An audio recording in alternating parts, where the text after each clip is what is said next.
of sea and sky. I've heard my people cry.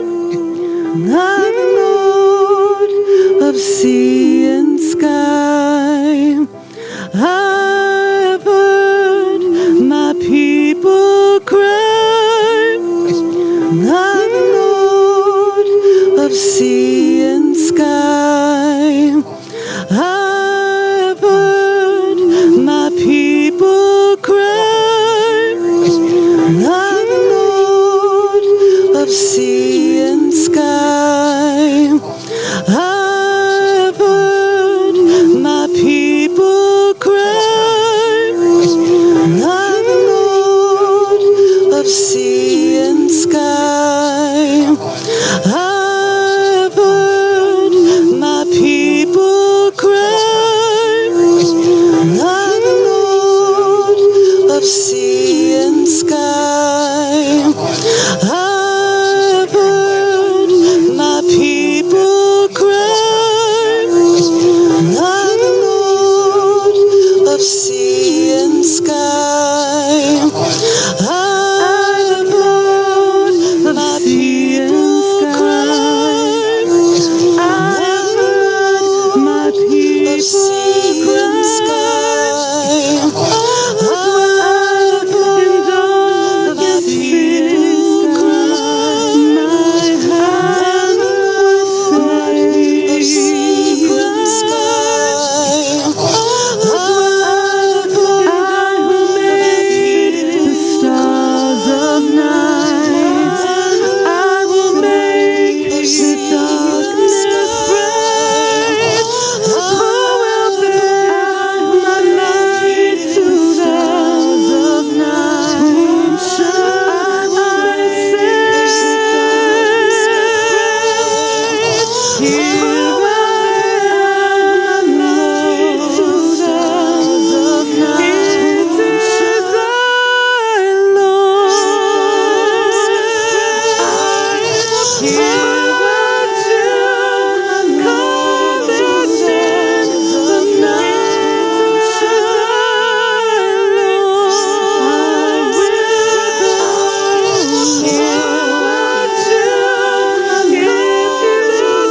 Of stone, give them hearts for love alone. I will speak my word to them. Whom shall I send? Here I am, Lord. It is I, Lord. I have heard you calling in the night. I will go, Lord, if you lead me. I will hold your people in my heart. Thank you. You may be seated. Again, welcome to our annual ordination and graduation. For those of you that don't know, the new seminary is the oldest interfaith seminary in the world, having graduated some 4,000 ministers. And again, I'm Reverend Dr. J. Spates. Dr. Samora is the assistant director. So I guess you all are family and friends, and you've come here today to reclaim your loved one that we borrowed for 2 years or a year. All those late night calls with their cohort members and papers and everything. So we're going to return them to you. Pretty much the same, but they've undertaken a self-invested, Sister Jenna, capital program. And good morning to you all, and good morning to our special honored guest, Sister Dr. Jenna. And you'll hear more from her later. We're so glad that she's here today. Special thanks. And can you stand up to the newly minted Reverend Dr. Edith Washington Woods, pastor of Unity of Gaithersburg. So what an honor it is to be here in her house. So I'd like to ask you, Reverend, to come and bless and open this event for us.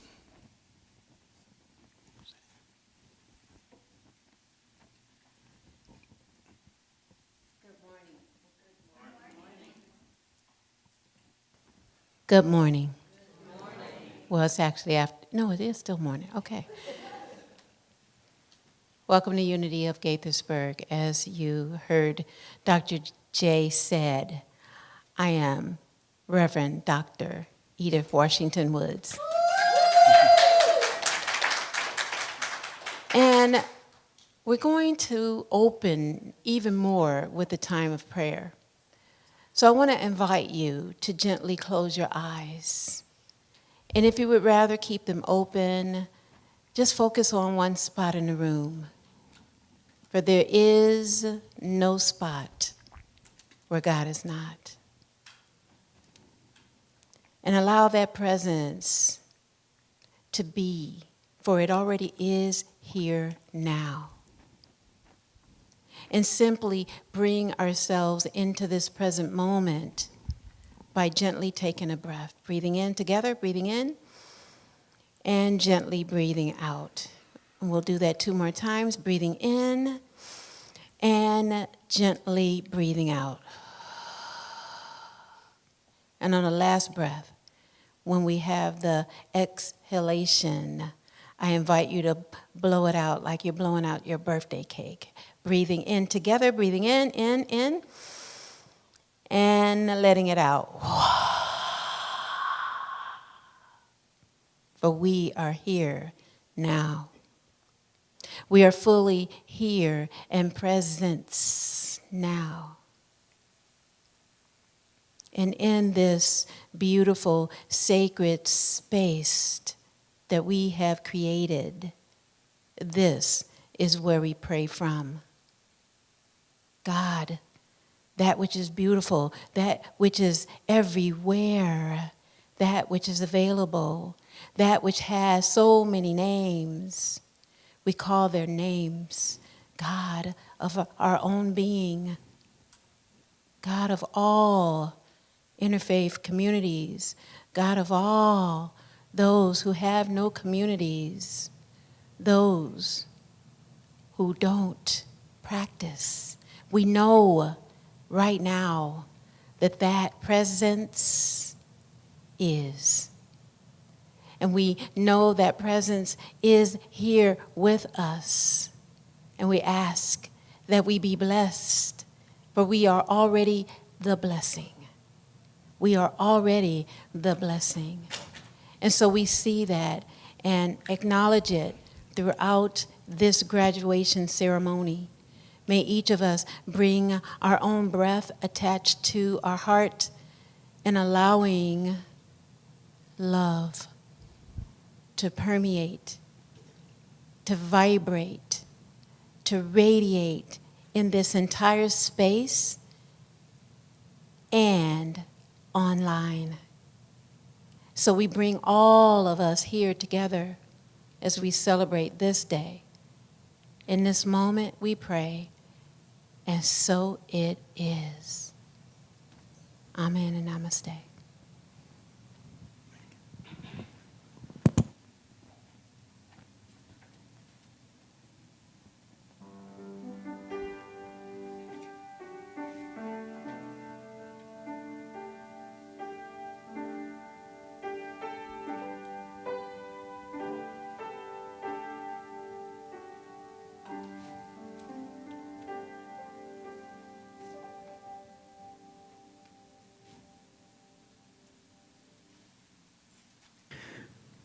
Good morning, everyone. I'm Dr. Samora. What a blessing to be here in this space with you. And it's an honor for me to now present the awards for this class.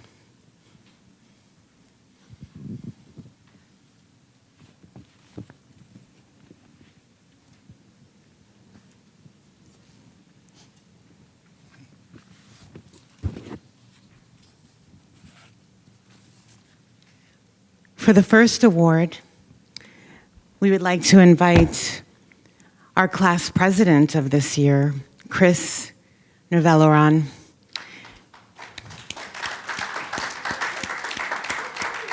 I'm going to go in front.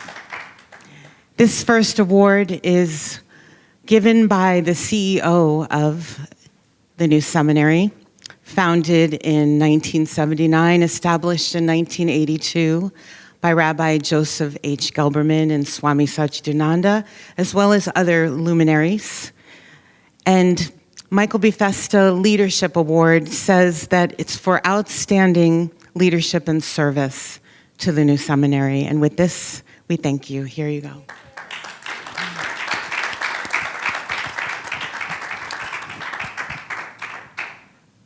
Thank you. Well, that was long. And I have to say this, I was class president of the best class and the best class president And the I seminary must- had, and he'll always be the second best class president. Yes, and our class president of last year has joined us this year as well. Dr. Judith, would you please stand and say hello to everyone? Acknowledge Eve. Acknowledge Eve. Acknowledge Eve. Yes, and let's also give a hand to Reverend Dr. Maven Eve, who's also on my temple team. I'm the director of the Interfaith Temple, which is the ordaining body of the new seminary. And Eve we've been together since opening the virtual doors, and it has been quite a pleasure to work She alongside. went from being a jet pilot to ministry. Jet pilot to ministry, and mom, all of the above. So yeah. This next award goes to Edith Washington Woods.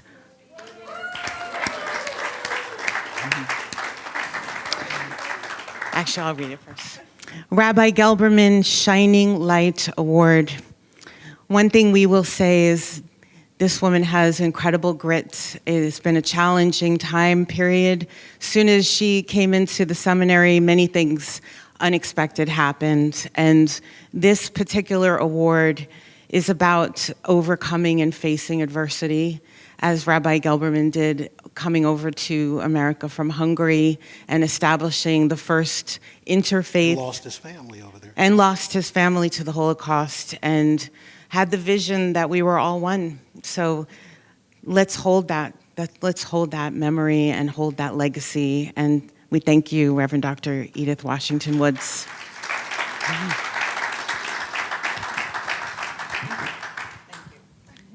Thank you.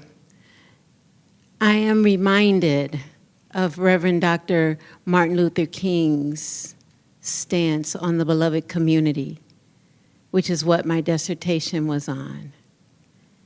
And the importance for us to know that we're really one family, that we may come from different walks of life, we may worship in different ways, we may not worship in different ways, but we are all one family. And not just the human family, by the way, the planet. We are one family. That's who I am, and that's who I know each of us to be. Thank you for this prestigious award. Look, Sister Jenna, you and Reverend Dr. Edith have something in common. I watched you experience tremendous loss last year. You didn't miss a beat in your duties. Matter of fact, you doubled down and even did more. And Reverend Dr. Edith had a similar year, but she managed to keep this church running, fulfill her duties here, be an excellent student, didn't miss any assignments, and deal with her family. So I salute. I'm proud to stand up here with all these strong women, so I guess I got to watch myself, right? Oh, definitely that. Our next award, also another Founders Award, is Swami Satchidananda Award for promoting sacred arts, healing, and education to the community at large. And it's my privilege to invite my dear friend Benjamin Deshazo Couchot.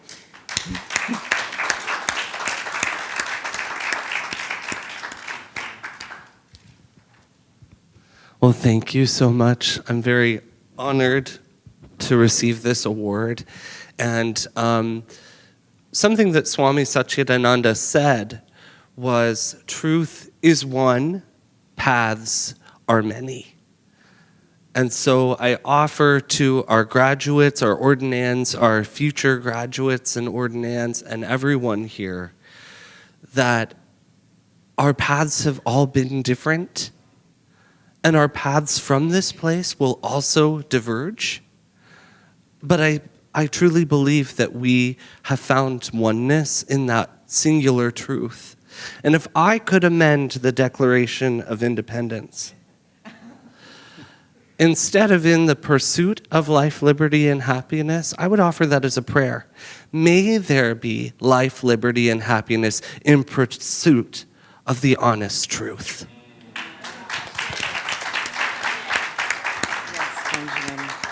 Benjamin is the director of the San Francisco Night Ministry, where they go out into the streets of San Francisco and minister to the homeless, and they also have a line, a hotline, I guess, and many of our students volunteer and do their training as chaplains there.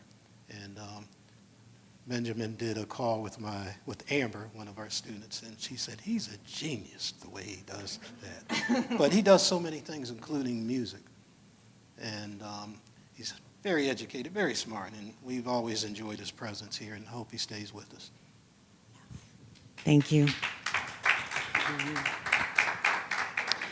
And this next award also goes to someone who has also shown an incredible amount of grit and courage and openness, and has always been so incredibly welcoming to the students and gracious to us as well. And I'd like to give the Spirit Award, which says, for his enthusiastic and inspiring presence. And this goes to Reverend Jonathan Wade.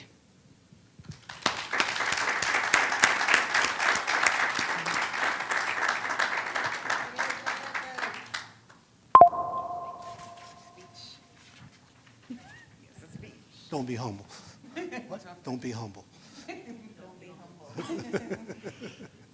I've been a trial lawyer for 40 years. I don't know how to be humble. Thank you all. Today I remember, as always, my daughter Shannon, who died 2 years and 4 months ago. Everything I do today is in memory of her and reaching for her spirit. Reverend Dr. J has asked me to speak a little while later about the themes for this year's graduating class, ordinating class, doctorate and master's class, growths, gratitude, and commitment. But right now, because of spirit, in ancient Aramaic, the language of the both Old Testament and the New Testament, from roughly 600 BCE up until roughly 600 CE, see, some of you have already learned something today. The word that is talked about over and over and over again throughout both the Old and New Testaments is called ruha. In Aramaic, it spells something like R-U-H-A. And the embodiment of that is found all around us. As Reverend Dr. Edith said a minute ago, there is only spirit. It is in the nature, it is within us, and it is within all life. All life is sacred and holy. And so today I wish all of you Ruha Dalaha. Thank you. Let me say something. John.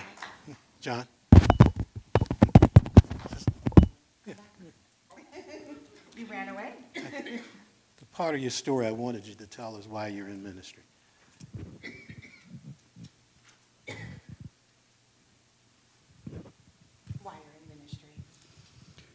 Why am I in ministry? I have a vision. I have a dream. Roughly a year and a half ago, I had the blessing, the gift to meet Sister Jenna. And she doesn't know it yet, but she changed my life. The day that I came in and met her, she spent the day so graciously with all of us. And there are a few people you meet in the world who you sense the very moment you meet them that they are true light. And that is definitely Sister Jenna. And she shared something with me. She explained to me exactly where, what, how Shannon is today. At that time, I was working on my doctorate, I thought, in transplant ministry. You see, I'm 4.5 years post liver transplant. Every day literally is a gift. And my idea with what I thought was going to be my doctorate was to redo all of the missions for chaplains throughout the country, updating and going in specifically into transplant chaplaincy. There are so many things that those of us on both sides of the transplant experience go through, whether it's the family of someone who they love who is the giver, a life giver, literally, and they're the feelings and the emotions, the experiences of those of us who are on the recipient side. But something that Sister Jenna told me resonated with me very, very deeply. And I went to bed that night contemplating all that she had shared with us. And at 2, 3 o'clock in the morning, I had an experience I have to tell you that I have never had in my life. I was awakened out of a deep slumber with her words of wisdom. And suddenly, I was awakened with several words in ancient Aramaic going round and round and round in my head. And I realized, even though it was not verbal, it was the spiritual voice of my daughter. Allah, Awun, Eretz, Ara, Adema, Amin. The Holy Oneness, ever creating, ever parenting, ever conceiving, ever birthing, has created the heavens, the earth, including all earthiness, and us in the image. It is so forever and ever. Amen. As a result, the next week I asked Dr. Samara and Dr. Jay if I could change my doctorate. And I am now roughly 2 years, I guess, into researching, studying, and preparing a dictionary on the Aramaic language so that we can bring it back and teach perhaps what some of the true words of the prophets, the Old Testament, the New Testament, and the Quran. We are all brothers and sisters. Let us be so. Amen. John. We'll call him Runaway John.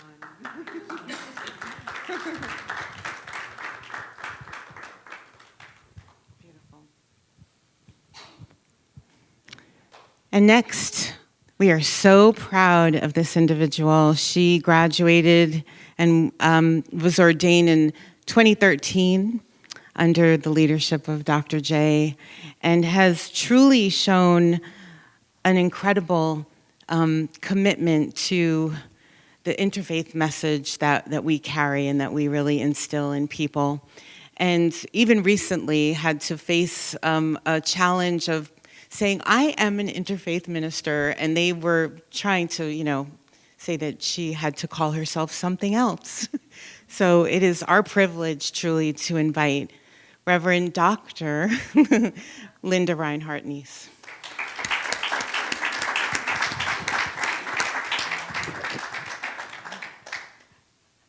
The Messenger Award is kind of, was a surprise, but then, you know, as Spirit works, I knew it wasn't a surprise, because the peregrine falcon is one of my favorite birds because it's small, like me, and rather colorful, like me.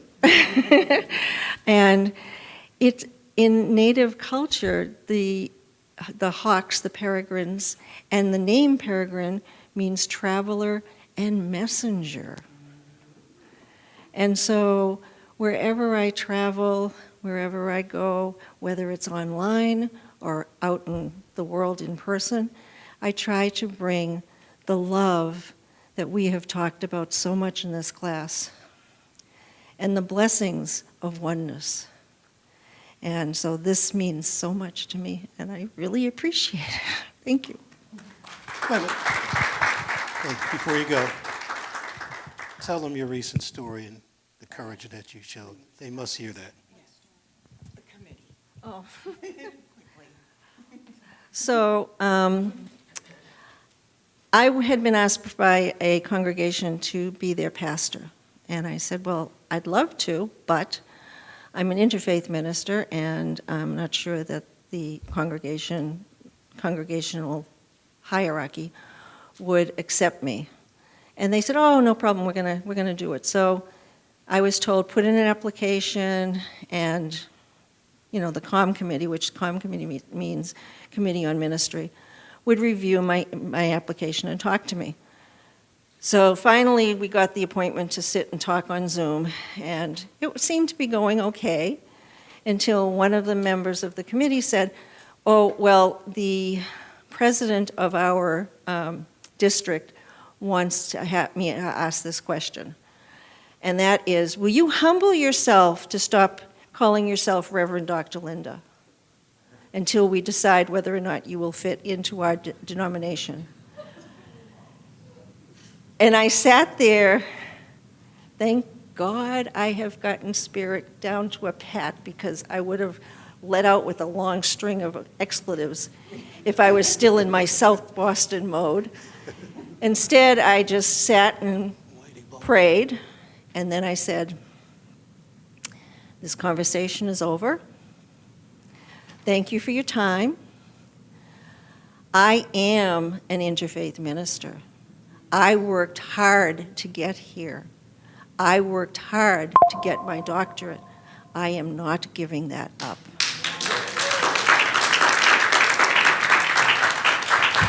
And yes, you have. Whoa. You know, one of the things I always tell the students, and when I used to be a chaplain at the Washington Hospital Center, I used to take great pride in saying at one of the services, and now I'll read from the Gospels. And they would pick up their Bibles, and I said the Aquarian Gospels. But in the Aquarian Gospels, there's a story that reminds me of Linda. And Jesus went home to Nazareth. Joseph was obviously out of the picture at that time, and he went home to see his mother. And, you know, Sister Jenna, when I would go to Florida to see my mother, you know what I would want? One of those fried fish, southern black fried fish sandwiches with hot sauce and mustard between two pieces of white bread. And I wanted a hug. But so what was Jesus doing with his mother? He wanted a hug and probably some food. But the head of the temple and the synagogue in Nazareth wanted him to come to him and explain his ministry. And he didn't go. Then he sent a messenger, and another messenger. Jesus still didn't go. Then he saw some of his disciples and asked them to bring Jesus. Jesus didn't go. So finally he came to Jesus and said, why did you not come when bid to do so, to explain your ministry? And Jesus said, because my ministry comes from God and not man. See, it comes from God and not man. You were a minister before time was. I always say that. It's important that you remember that. Jesus didn't say why I went to Jerusalem Divinity or Nazareth School of Torah studies. He said my ministry comes from God, not from man. All we do here is affirm what you already are, and you affirm that for yourself, and I really appreciate that.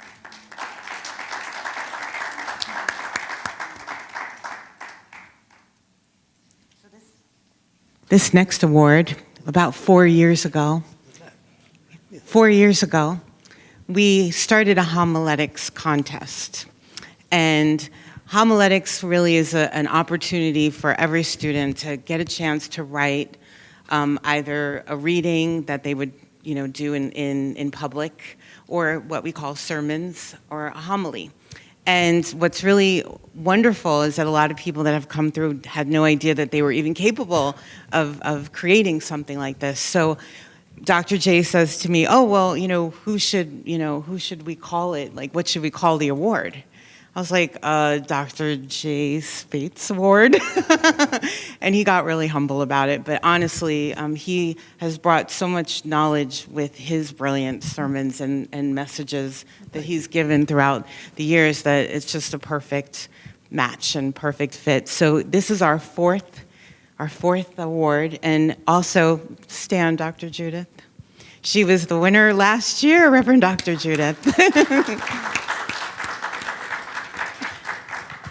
And so I'm going to give the microphone to Dr. J.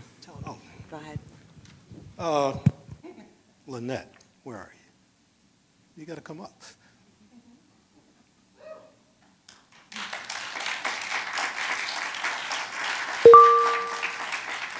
And I tell you, the competition for this was tough, but she did such a unique sermon, and it was uniquely her. And we always appreciate you. By the way, that's my classmate from 2000. 2005. Wow. On this day. I'm only 30 years old. Congratulations.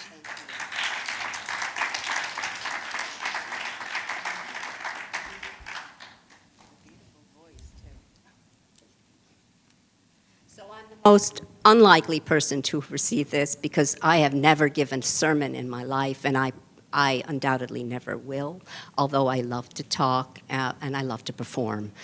And I just, when they gave this assignment, of course I rolled my eyes like I always do and said, oh shit, do I have to do this? But the theme was love your neighbor as yourself, and I really tried to make it interfaith, and I got as many faith traditions as I possibly could and quoted from a sacred text. And my theme about it was to love thy neighbor as yourself. I think what we miss is loving ourselves. We are taught from the get-go that we listen to our mother or our father or anybody. So we grow up and we're still kind of children bowing to authority. And this path has led me to listen to my inner self. I mean, that's the God in me, is my inner voice, and to come back to my intuitive that all beings have, particularly our animal and plants. They know exactly what to do. They don't have to listen to anything. They just do it. So thank you so much. It was really cool to do. Oh. And we're proud of everyone for your efforts in actually doing that exercise, because I know as soon as we tell you have to do it, everyone's like, oh my gosh, record and see myself on video. It's not easy. So thank you, all of you, for the efforts of putting that assignment and doing that. So what can I say about our next awardee? There's a big ray of light in the house. And her name is Sister Dr. Jenna. I actually met Sister she actually was on one of our panels at the World Parliament of Religions. And when I saw her, I said to Samara, who's that woman, And I found out shortly thereafter what a ray of light she is. She's so much more than what's in her bio, but I'm going to give a little bit of it to you. Sister Dr. Jenna is an inclusionist who brings people together. That is exactly what you do. She is a well-known spiritual mentor in the DMV, but worldwide. She just introduced me to a prince from India last week, and I actually went out with His Highness. She's an author, radio and TV personality. She's on Soul Sundays with Oprah. She actually is a friend of Oprah, Michael Beckwith. She walks among spiritual giants. She is well known in her community, work, creativity, initiating various projects that drive engagement. Born to an Indian father and African Jamaican mother, they migrated to America, where she grew up in a hybrid of cultures, which enriched her understanding of diverse spiritual practices and philosophies. Sister Jenna's journey into leading, that's what happens when you get old. Her journey into spirituality began at a pivotal moment in her life, leading her to the Brahma Kumaris in a worldwide movement. She's received the Presidential Lifetime National Community Service Award and numerous other awards, and she's part of Oprah Winfrey's own network, and she's my friend. Well, that's what it says here. She works with Oprah Winfrey on the OWN network, and she was with Oprah over at Duke Ellington School a couple of months back. But she's my friend, and I go to her for guidance, and we share things, and we work on projects together. And we got a big project coming up, and I hope it materializes. It's called, what is it? Filibuster meditation. And we're going to filibuster with meditation through the midterm elections of next year. Yeah. So I'm presenting her, and in a way, this is one of our most important awards. It's the Dr. Howard Thurman Community Building Award. I don't know if you all know who Howard Thurman is, but Howard Thurman is a prominent figure. Dr. King, Jesse Jackson, all the major civil rights leaders would carry around his book, Jesus and the Disinherited. He was supposed to be Dr. King, but instead he chose to remain behind the scenes and be the thought leader behind the modern civil rights movement. He was head of Howard University's Rankin Chapel and came there to speak many times.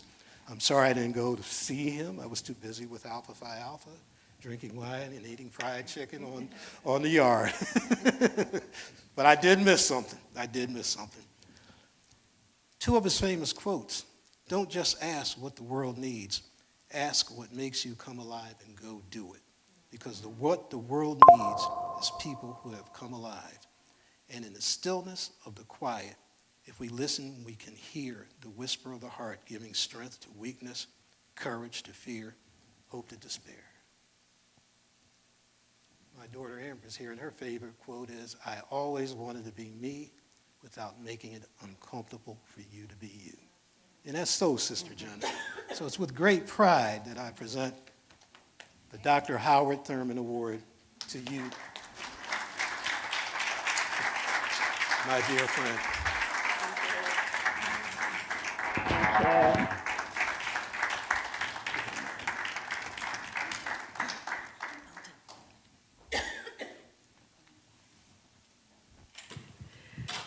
That is such a big acknowledgement, isn't it?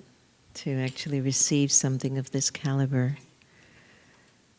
I think first, do I also share long, or do I just share 1 second or two? Whatever you want to do. You tell me. You're our honored guest. Okay, all right.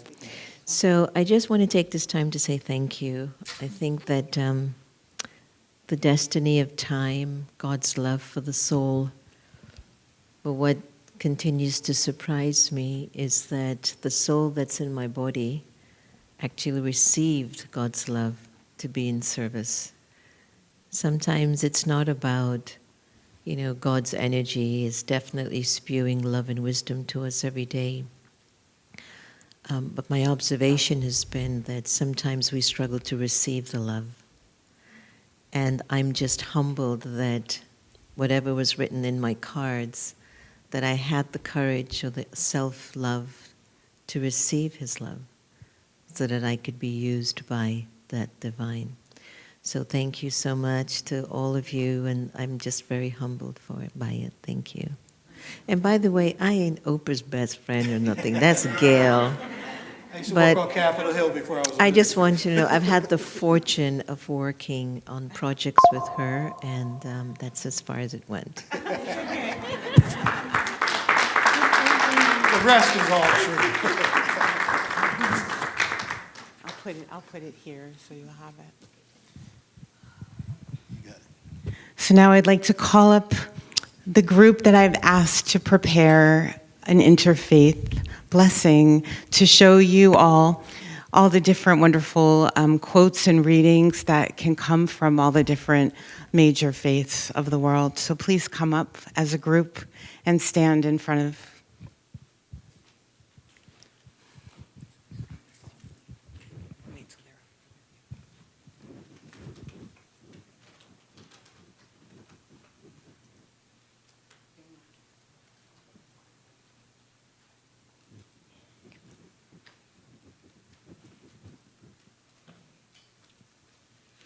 Thank you so much for being here with all of us. I apologize for the delay. I'm the Minister of Technology, and we had some technological issues this morning, but we did get the live stream working, so sorry about that. So I'm going to be, I was raised Jewish. I was a cantorial assistant and was very deep in the Jewish community for a long time until I realized that I couldn't just narrow it down to one, that we are all one, that we are all, and I just couldn't get behind a lot of things in the actual text, which doesn't really say that we're all one.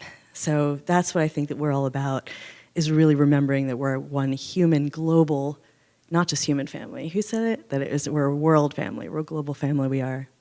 So I'm gonna sing a quick song called Shalom Chaverim, which essentially means that we are all one. It's traditionally done for events. It's a kind of a congratulations to everybody, see you soon, farewell. Shalom, like aloha, is hello, goodbye, and peace. And chaverim is friends or loved ones. So shalom chaverim. What I want you to do, I'm going to be singing, and I want you to say shalom, shalom, shalom, shalom, shalom, shalom, shalom, shalom. Shalom chaverim, shalom chaverim, shalom, shalom, lehitraot, lehitraot, shalom, shalom, keep going, shalom, shalom, shalom chaverim, shalom chaverim, shalom, shalom, lehitraot, lehitraot, shalom, shalom, shalom, shalom. Thank you.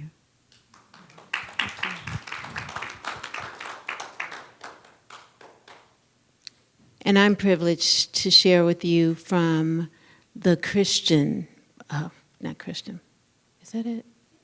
Christian Bible. Is that what I'm thinking?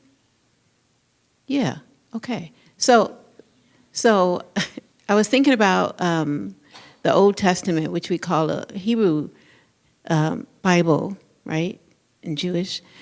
And then for the what we call the Christian Bible, or the New Testament. So I want to talk just a couple of minutes about, in the Hebrew Bible, when at the burning bush, and Moses was standing there and said, "Tell me your name," and heard, "I am who I am," right? And that he was standing on holy ground. And so consider that all of us are the I am.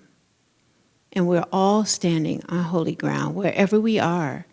And the whole human family is the I am. And from the Christian Bible, there is Matthew, I had it right here on my phone. Hold on just a sec.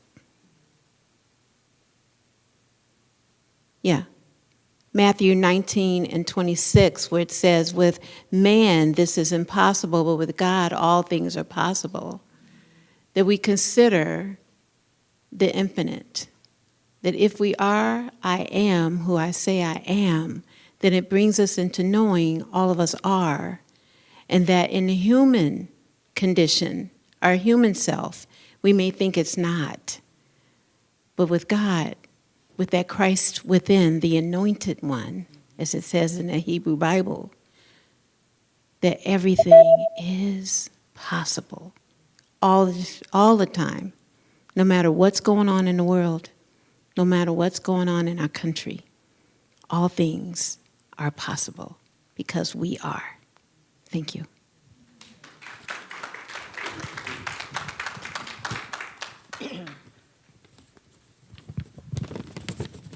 I have the honor today to represent the Buddhist brothers and sisters, and the Dalai Lama is one of my favorite people to listen to and to be inspired by. And he wrote, "Whether we like it or not, we have been born on this earth as part of one great human family, rich or poor, educated or uneducated, belonging to one nation or another, to one religion or another, adhering to this ideology or that. Ultimately, each of us is just a human being, like everyone else. We all desire happiness and do not want suffering. Furthermore, each of us has an equal right to pursue these goals. Today's world requires that we accept oneness of humanity. In the past, isolated communities could afford to think of one another as fundamentally separate, and even existed in total isolation. Nowadays, however, events in one part of the world eventually affect the entire planet. Therefore, we have to treat each major local problem as a global concern from the moment it begins. We can no longer invoke the national, racial, ideological barriers that separate us without destructive repercussions. In the context of our new interdependence, considering the interests of others is clearly the best form of self-interest. I view this fact as a source of hope. The necessity of cooperation can only strengthen mankind because it helps us recognize that the most secure foundation of the new world order is now simply broader political and economic alliances, but rather each individual's genuine practice of love and compassion for a better, happier, more stable, and civilized future. Each of us must develop a sincere, warm-hearted feeling of brotherhood and sisterhood. Blessings to all.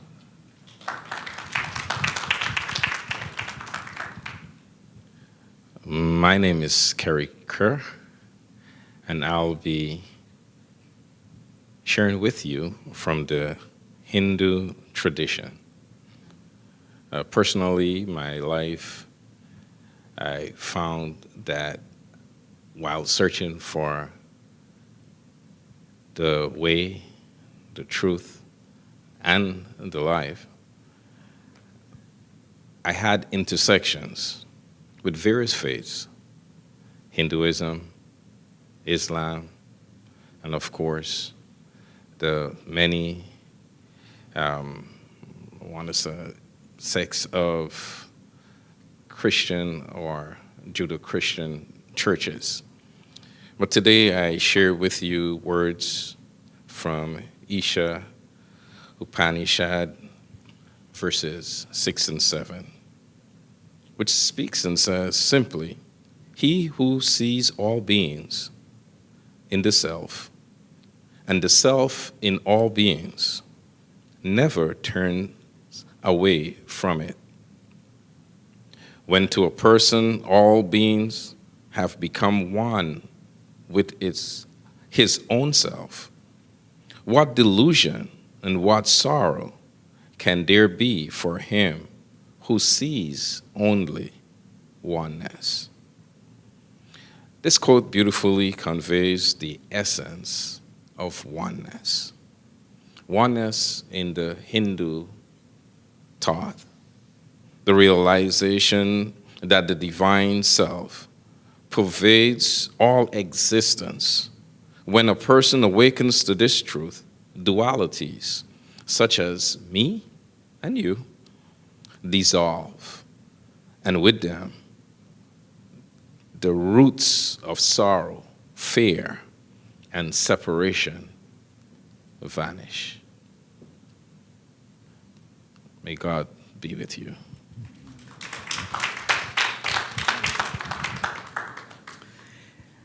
I came to my divine self through the goddess religion. Finding the divine feminine was a very powerful way for me to connect to God. And so I am going to give you a reading from one of the Gospels of the goddess religion, which has really been a very newly codified religion. There is a church called the Reformed Congregation of the Goddess that started in Madison, Wisconsin. That church is all over this country now. This is from the charge of the goddess. I am the gracious goddess who gives the gift of joy unto the heart. Upon earth, I give the knowledge of the Spirit eternal. And beyond death, I give peace and freedom and reunion with those who have gone before. Nor do I demand sacrifice, for behold, I am the mother of all living, and my love is poured out upon the earth. Hear ye the words of the star goddess. She is the dust of whose feet are the hosts of heaven, whose body encircles the universe. I, who am the beauty of the green earth and the white moon among the stars, and the mystery of the waters, and the heart's desire, call unto thy soul. Arise and come unto me. For I am the soul of nature, who gives life to the universe. From me all things proceed, and unto me must all things return. And before my face, beloved of gods and mortals, thine inmost divine self shall be enfolded in the rapture of infinite joy. Let my worship be within the heart that rejoices, for behold, all acts of love and pleasure are my ritual. For behold, I have been with thee from the beginning, and I am that which is attained at the end of desire. Thank you.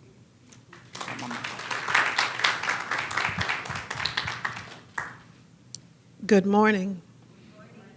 I'm Rosa Grillo, Ia Rosa Grillo.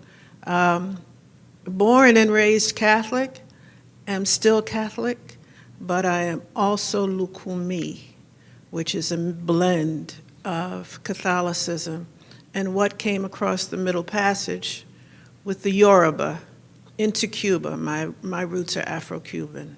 So I practice all, but my heart is there because I understand the expansion of spirit, and that life is not absolute, death is not absolute, because we go on in spirit, and the power of the ancestors is major. Mine is a prayer to Olodumare. Olodumare is universal, eternal, number one God, just simple God. Olodumare, please hear my prayer. Bless me with all the joys of living, loving, and being.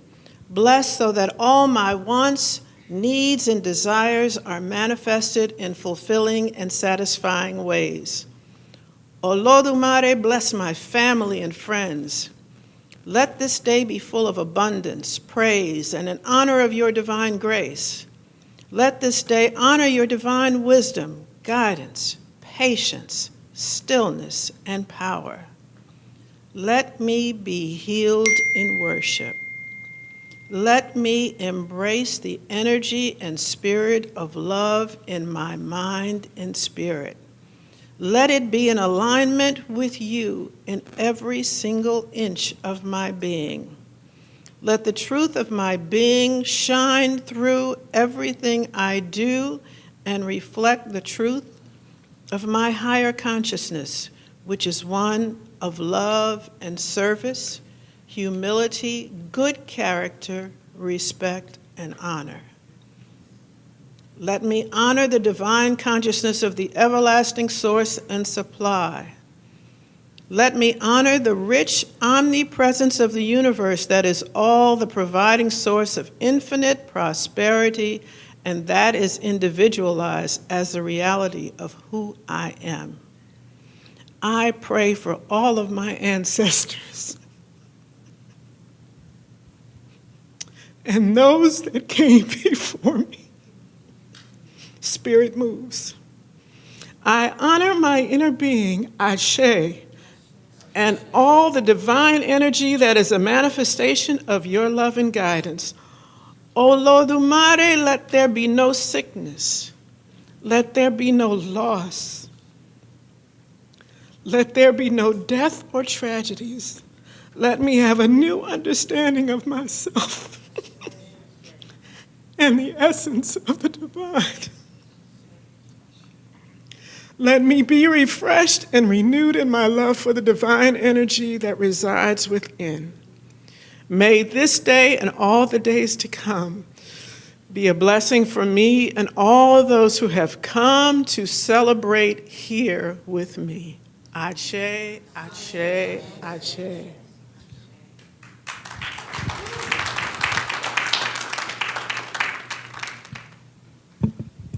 Hello. I'm Shane. I have today a quote from the mystic poet, the Sufi poet Rumi. Sufism is a mystic form of Islam. This is called Another Unity. Spring overall, but inside us there's another unity. Behind each eye here, one glowing weather. Every forest branch moves differently in the breeze, but as they sway, they connect at the roots.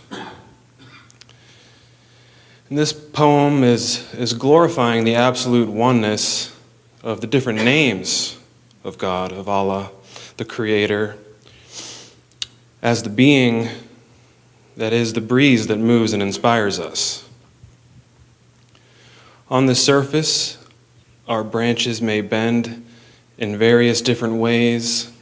Our roots may spread out uniquely. We may be in different seasons of our life. We may have different qualities and personalities and names. And there's so much beauty in these differences. And truly, through the differences is our oneness fully realized. The same spirit inside us that changes us, that nourishes our roots and establishes our individuality, that which encourages our branches to grow and reach toward the sun together as one. We share this common cause, this joy, and this love. May our lives be an active celebration of this internal revelation, no matter our roots or our path. Praise be to God.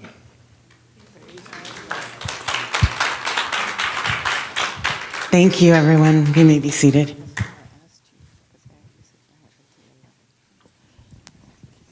You're up next. Yeah.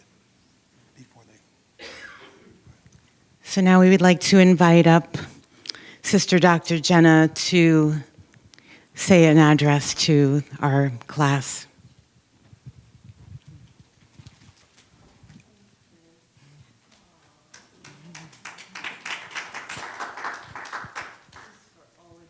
One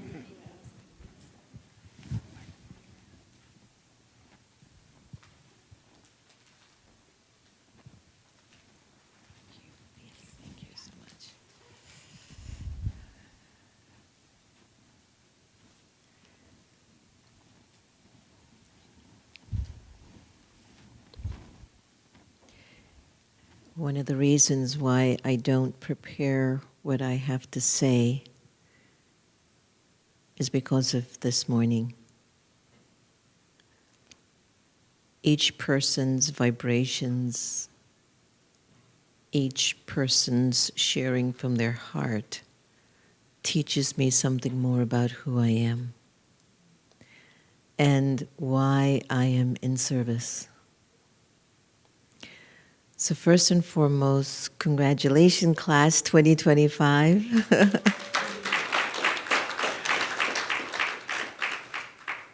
What a time the divine has chosen you to serve. At a time when the world is turning away from religion, but maybe I should say, turning away from themselves. And here you are taking this call on board. Facebook, Instagram, they will not be the way. The way of service on this path of yours will be one of sacred truth. A sacred truth that you hold for yourself and in the way that you are of service to others. I'll speak from experience. Just a little bit of context. Half Jamaican, half Indian, mother's orphaned, father's traditional Indian Punjabi, born in Jamaica, raised in America. Kind of confusing.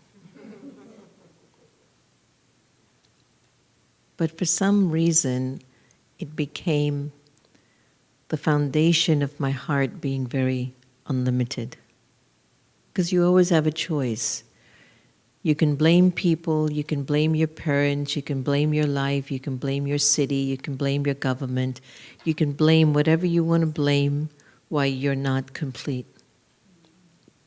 But you can take your broken pieces and make a beautiful story of it. And you're coming into an age where everyone is broken in many pieces.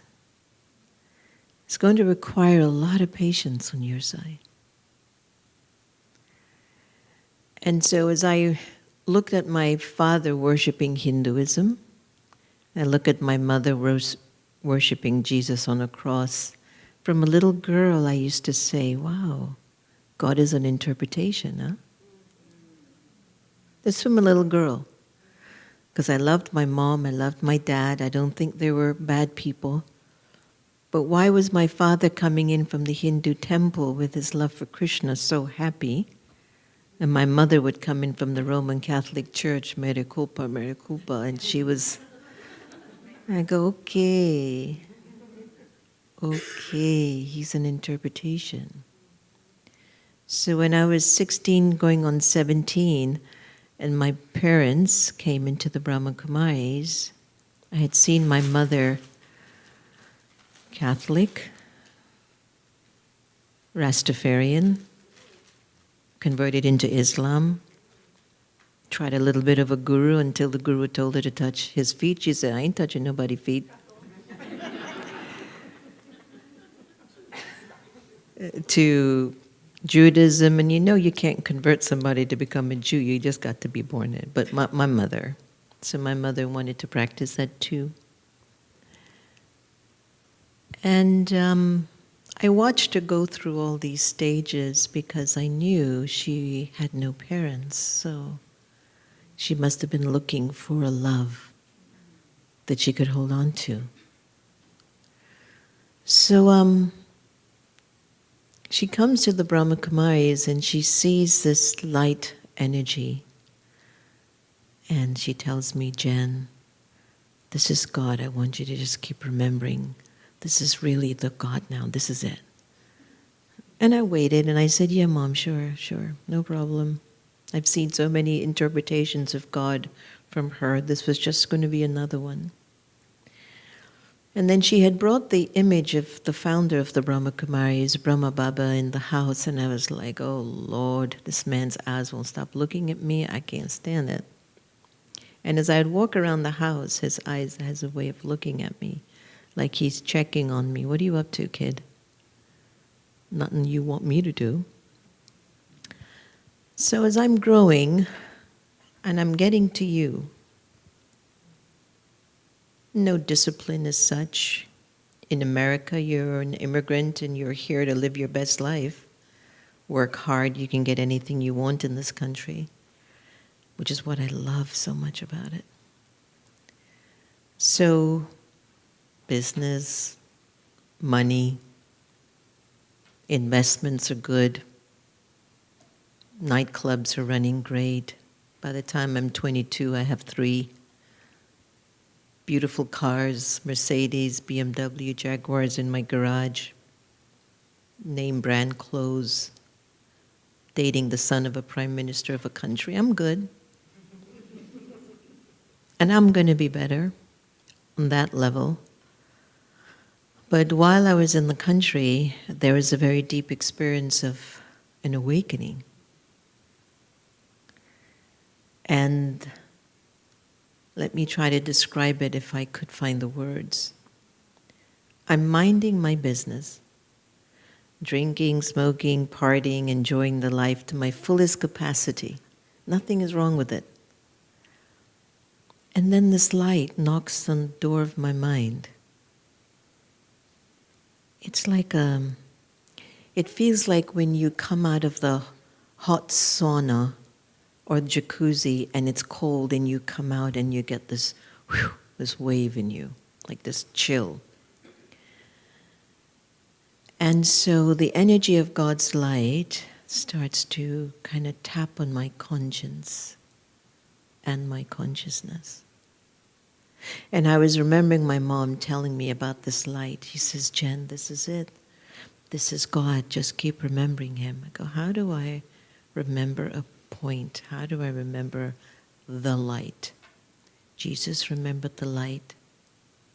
Muhammad remembered the light.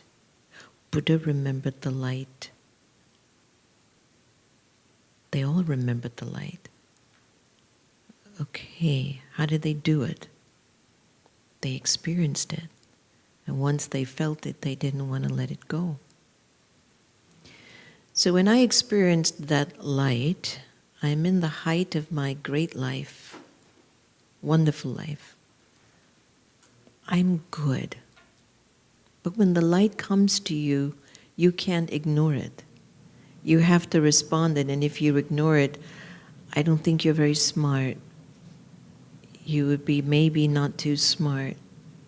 So maybe the light has come for you.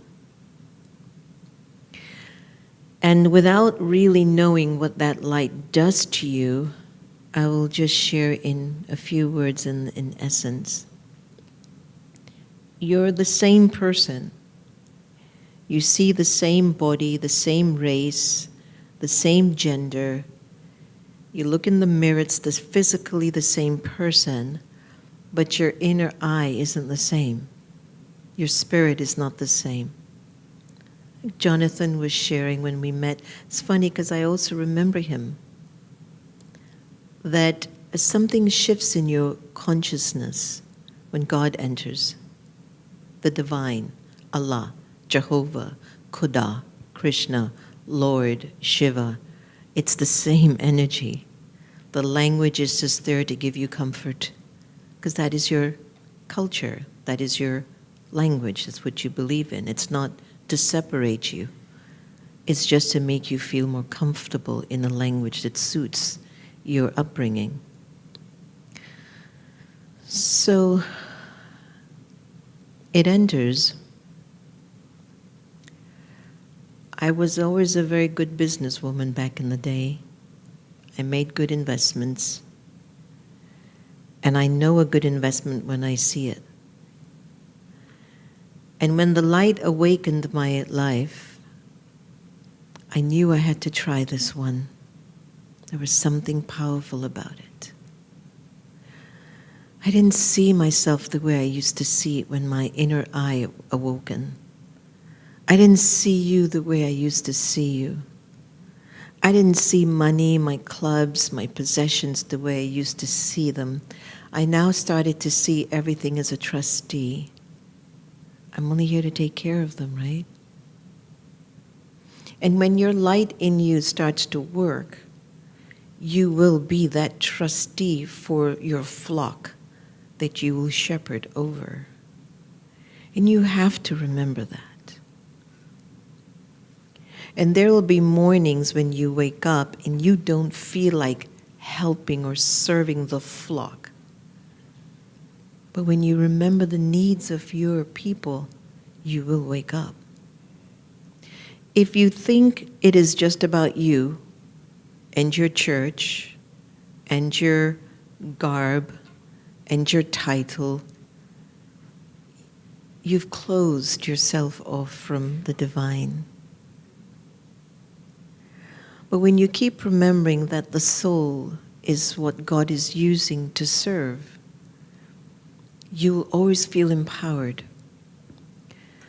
The statistics aren't so good with new pastors coming into the church. That when they come into the church, they begin to realize how much it takes of their spirit to serve. And that's why it is so important for you to take from that supreme spirit. The Ruh in you has to take from the supreme power in order to serve.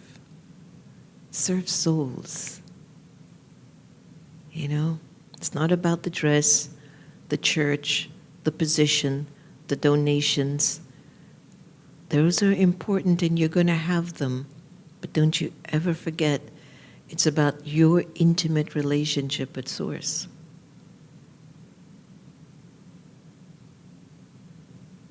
If you really want to serve the people who will come to your church or come to you to help them, you must never forget that. And the reason why I ask you to not do that is because souls are at a breaking point. And everything has a purpose of an energy. This has an energy and a purpose. This has an energy and a purpose. If this mic doesn't work, you'll throw it away. Similarly, if you're not there to serve the people that are coming to you for support, you will be thrown away. And what will happen, you will start to find manipulative ways to just keep the congregation going or the church going. That's not why you were called. You were called to sacrifice this life for a greater cause. That means all of your comforts. That means everything that you've often thought you needed to survive. That means all the show and the limitations and the illusions do not belong to your narrative now. As of today, they are done. I mean that with a smile. Because it's one of the most beautiful paths to live, to help someone. To help. Just before I came in, a family was collapsing over the phone. Tears, crying. I didn't want to walk into these doors with my phone and dealing with somebody that was in dire need of my voice, but I had to. And I had to make sure that I made my commitment to Jay as I welcomed 10 other people or so every day around me, coming and going. And I wanted to make sure that I was here with you. So here's my sharing. There are a few stages you might go through. First, your stage of innocence. You have no idea what's in store for you. All you know, I love God, I love life, I can't wait to see what's going to happen. Keep it going. The second stage is when that innocence starts to change into being a teenager, and you start to think you're better than everyone else, especially the people who are coming to you to be served. And you start to move little bit away from God without knowing, because your ego of how good you are is taking you over. It happened to me.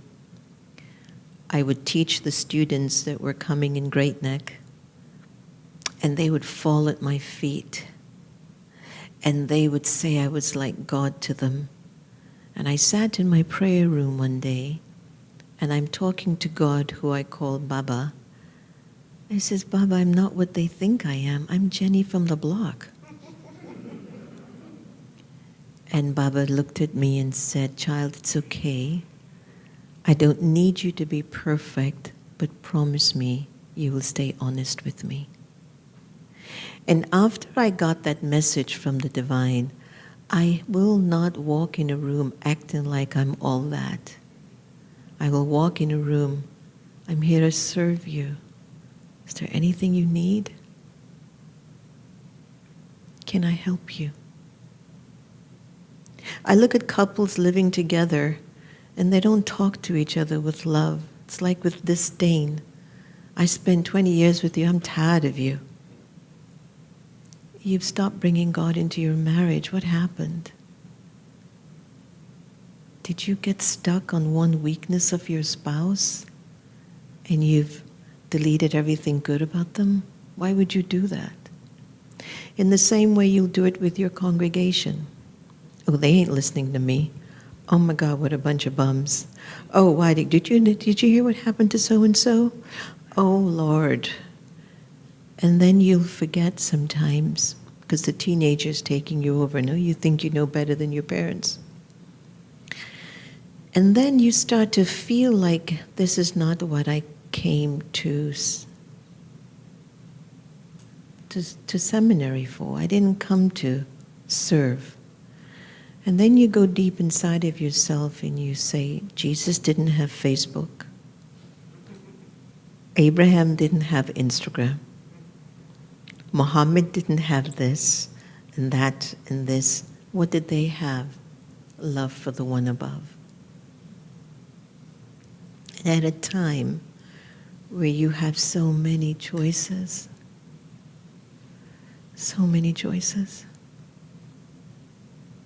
with all of those choices, I beg you on my knees in front of you, don't let go of your love for God when you're in service. Whether you're singing for the church, whether you're speaking, whether you're helping the homeless, whether you're doing your dissertation or your paper on bringing the old ancient knowledge of religion or stories to light, don't let go of remembering the source. So, I came here as your humble servant. I don't need anything from anyone because God has given me the love that I have learned to receive. And what the world needs are many messiahs, a whole bunch of messiahs. People who could look deep into your heart and feel the best of who you are so that you can see for yourself what's getting in your way. The Messiah doesn't even have to say anything. They just have to just look at you without judgment. And you will know exactly who you are or who you need to be. So as each of you are evolving into this profound role of service, don't let go of your love for God. Be patient with your congregation. They need time. Sacrifice your life and keep giving the best of who you are. Each person that comes in front of you is teaching you something.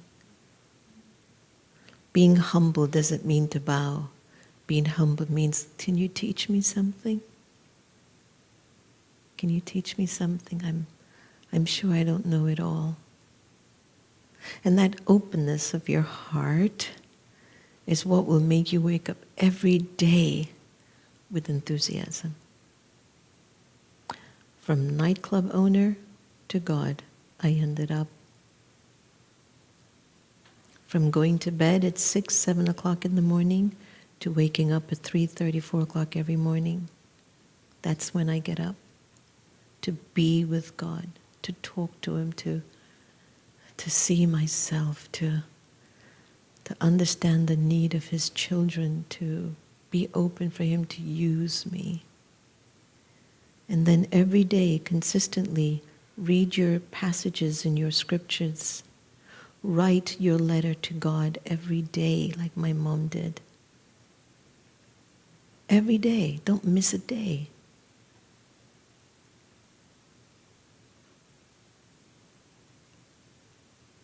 Just practice. Good wishes, pure feelings has saved me. When you're living with somebody in your marriage, save yourself. Be happy with that person. They fell in love with you for a reason. Don't talk down to them, talk up to them. So when you're both old and 90 years old, you smile with no teeth. You're looking at each other like both of you looking beautiful with wrinkle and no teeth, and love each other. Because if I'm going to tell you to love others, then I have to love the people I'm living with, right? Yeah? All right, so I'm going to close off and do a little closing for meditation. I'm going to see if you feel this. Just travel with me internally. Close your eyes and take a deep breath in and out. Breathe in and out. And I want you to have the awareness you're the Ruh, as Jonathan was sharing. You are the Spirit. You are that light within. Your soul is listening to me through your ears. Whatever I shared that came from Baba, the Divine, don't say it's not from Sister Jenna. And so the soul, your spirit, listened to whoever in the room or online. There's something Baba wanted you to hear, something he needed you to know.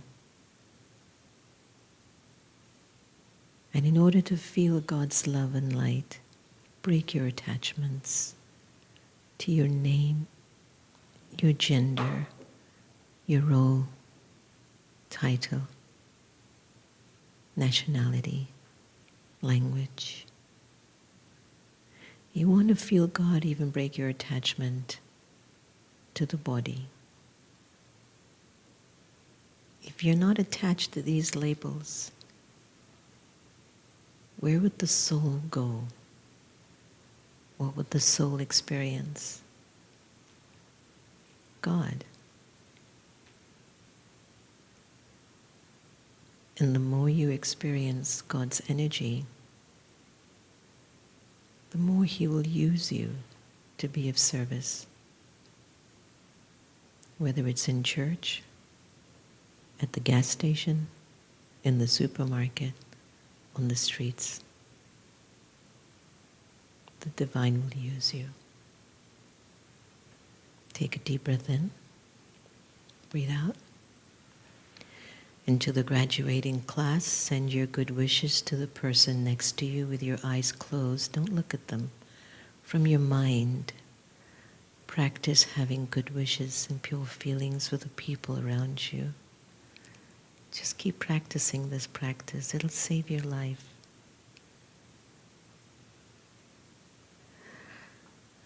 I want to thank you for giving me this time to come and be with you. I'm very humbled. Dr. Reverend J. Spates, thanks for believing and trusting in your little sister. Thanks for being. Yeah. And if I can do and be of any service, don't hesitate to ask me anytime. I will be here for you. Congratulations, you did it.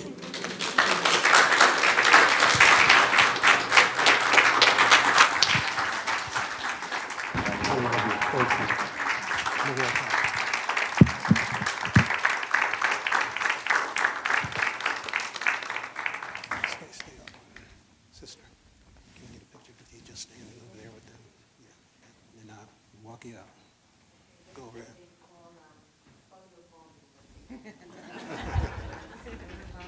Go over there. Judah. No. Yeah, get in there. All right, thank you.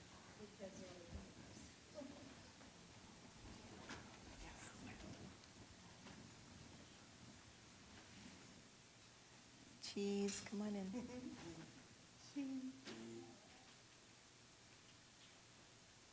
Hi, Amber.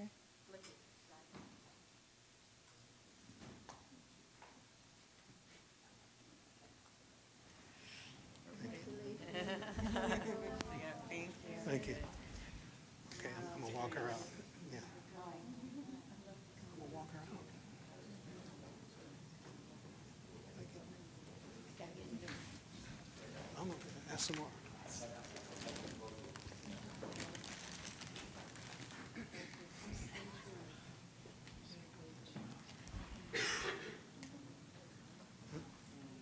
Yeah, they're different.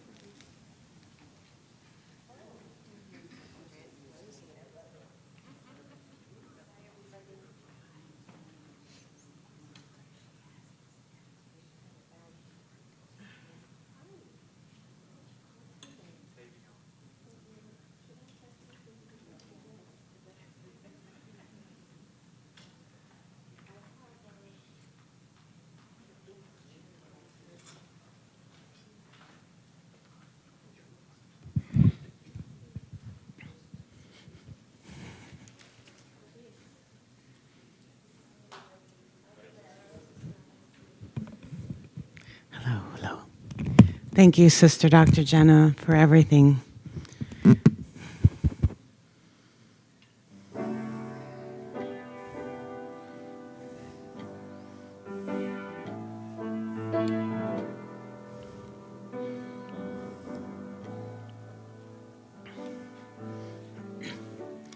Use me, oh God, I stand for you, and here I abide as you show me all that I must do.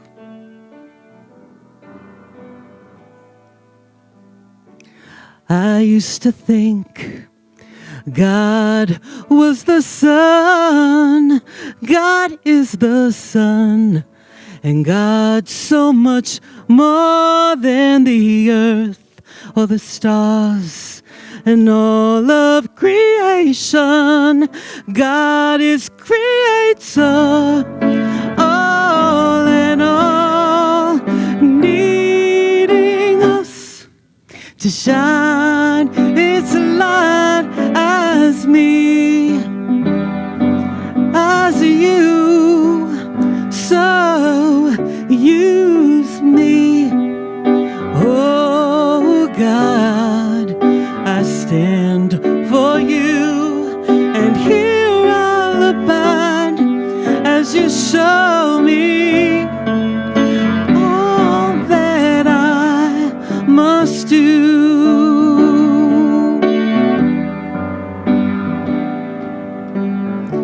Command my hands, what must they do?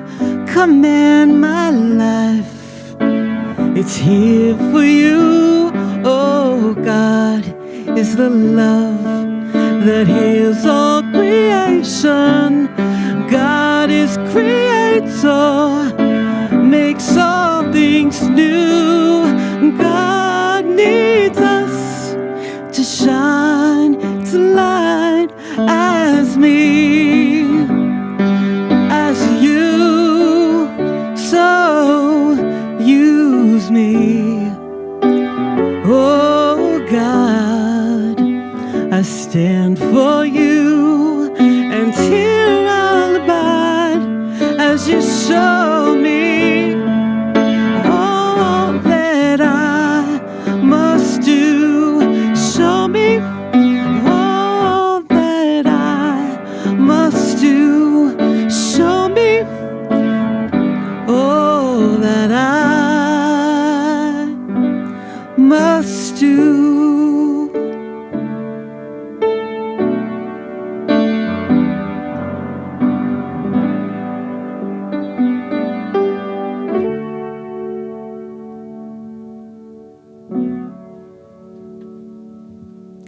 Thank you.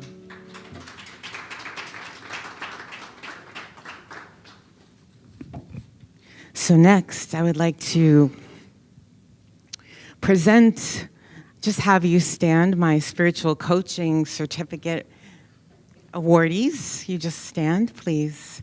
And I just wanted to make one note.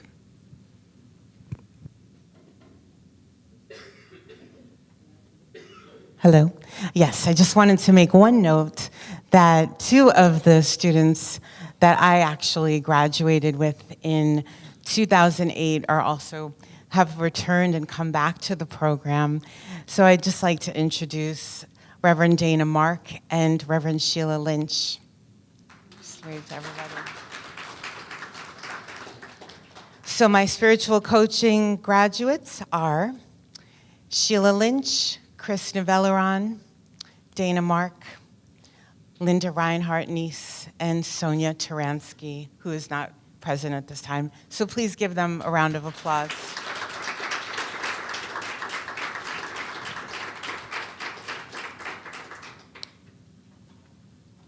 And now I would like to welcome our graduates. And so I would like to call upon everyone that's graduating to please rise.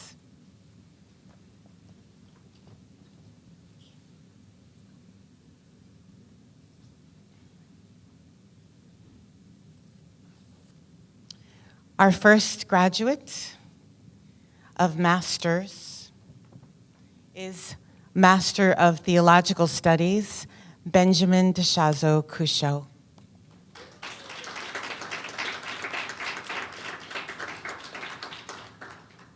She's going to do the hood. So you turn around. Front.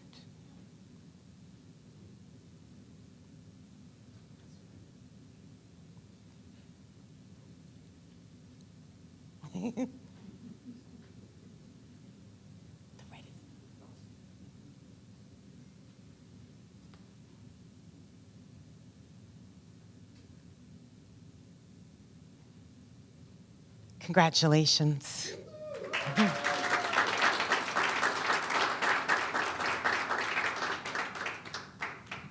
Our next Master's of Theological Studies is Reverend Sheila Lynch.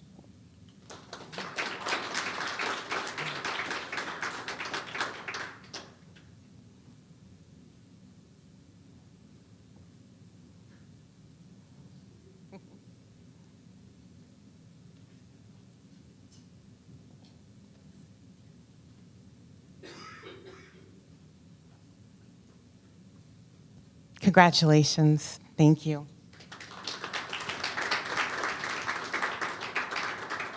And now for our Doctor of Ministry recipients, Reverend Carrie Kerr.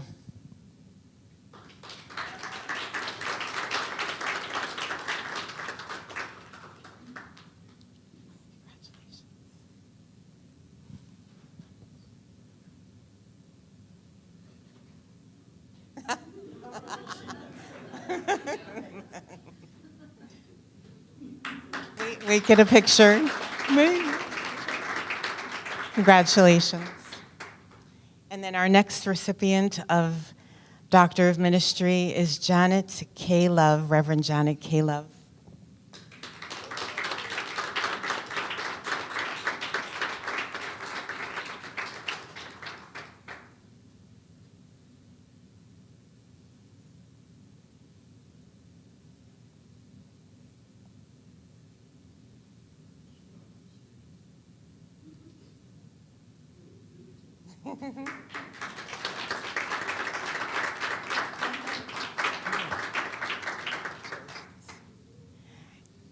And we have a minister who is all the way in Australia and is recovering from long COVID.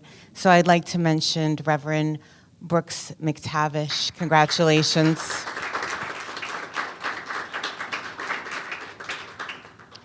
Our next Doctor of Ministry is Reverend Dr. Edith Washington Woods.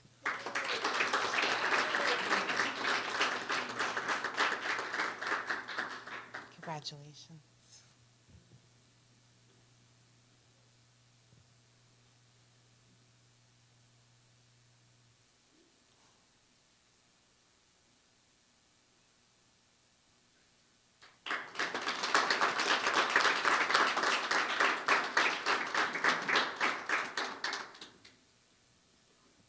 And now we move on to the Doctor of Divinity degree, which goes to Chris Nervelleron.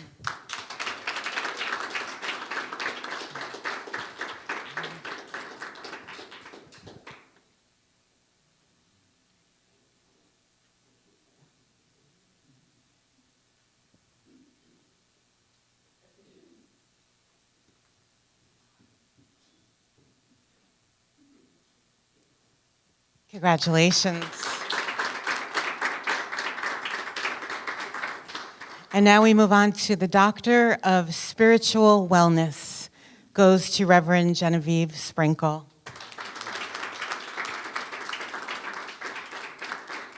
Congratulations.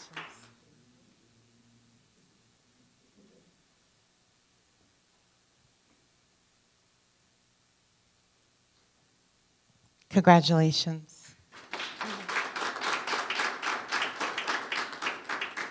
Our next graduate is Reverend Dana Mark for Doctor of Theology.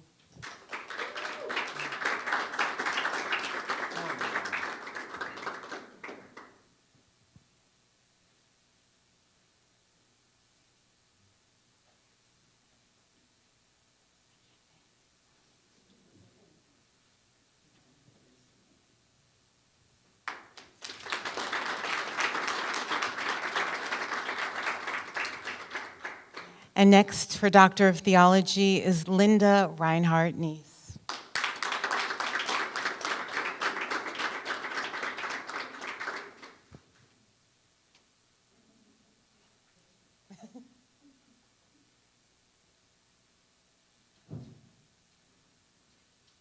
Congratulations.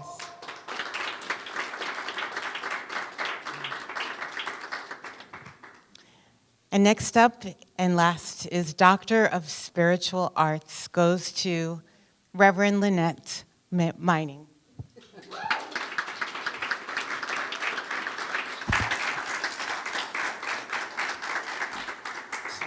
This is our first Doctor of Spiritual Arts, by the way. First one we've awarded.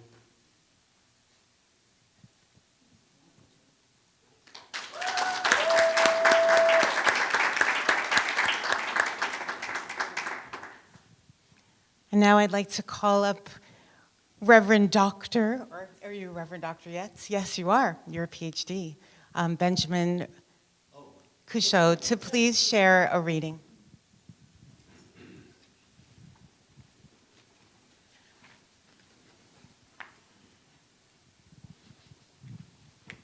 I'm working on the PhD, so thanks for the preempt on that. Manifesting. I need a lot of manifestation. So I'm going to read to you, I was asked to read a passage from this book, Sacred Landscapes of the Soul, and this passage is applause. Stand up and take a bow as the heavens applaud your very existence. There is good reason for this celestial celebration. You have bided your time in the dark caverns of the meantime, those periods when you didn't know whether to sigh or sink, to crawl or collapse. You have huddled in the corners of your own shadow and forgotten your purpose, your intention, your divinity, even your name. But no more. This was only a temporary lull, a brief lapse in time, and now you are ripe. Hear the call. Your name is among the chosen ones. And remember, all of you are chosen because you are here. Spirit made manifest as the flesh and bone and tissue and marrow. It is time to sing and shout from the rooftops. It is time to wash away the tears with hallelujahs and hosannas. It is a time to tell the story, to share the glory of how you know that you know that you know. I'm going to say that again. Said the Baptist preacher. Yeah. Of how you know that you know that you know. How you are risen in consciousness. How you've come to realize that you are made of God stuff. How your beauty and grace feed the stars and expand the Milky Way. How your heart beats in harmony with the planet and all of life therein. You are so much more than what the senses can discern. You are beyond this universe, for life itself is an out-of-body experience. Be grateful for the search and the sanctuary. Give thanks for every breath and sorrow. Life may be expressing as your seeming ups and downs, but this much we know. Faith can buoy up the most landlocked hopes and water all the seasons of your discontent. Take your bow now. You have allowed God to stage a most magnificent presentation through the unfolding of your life, and the curtain never ever falls. It ends with this statement, this reflection.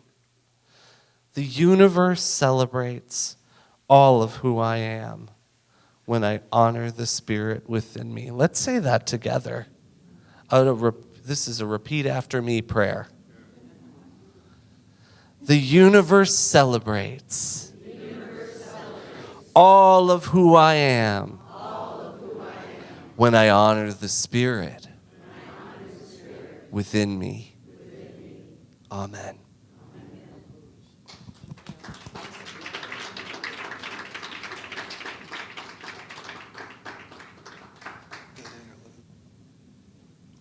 So as we move into the portion of ordination, as our graduates will transfer over to their whites and their ministerial robes, I would like to first invite up Reverend Dr. Chris Nervelleron to please give your response.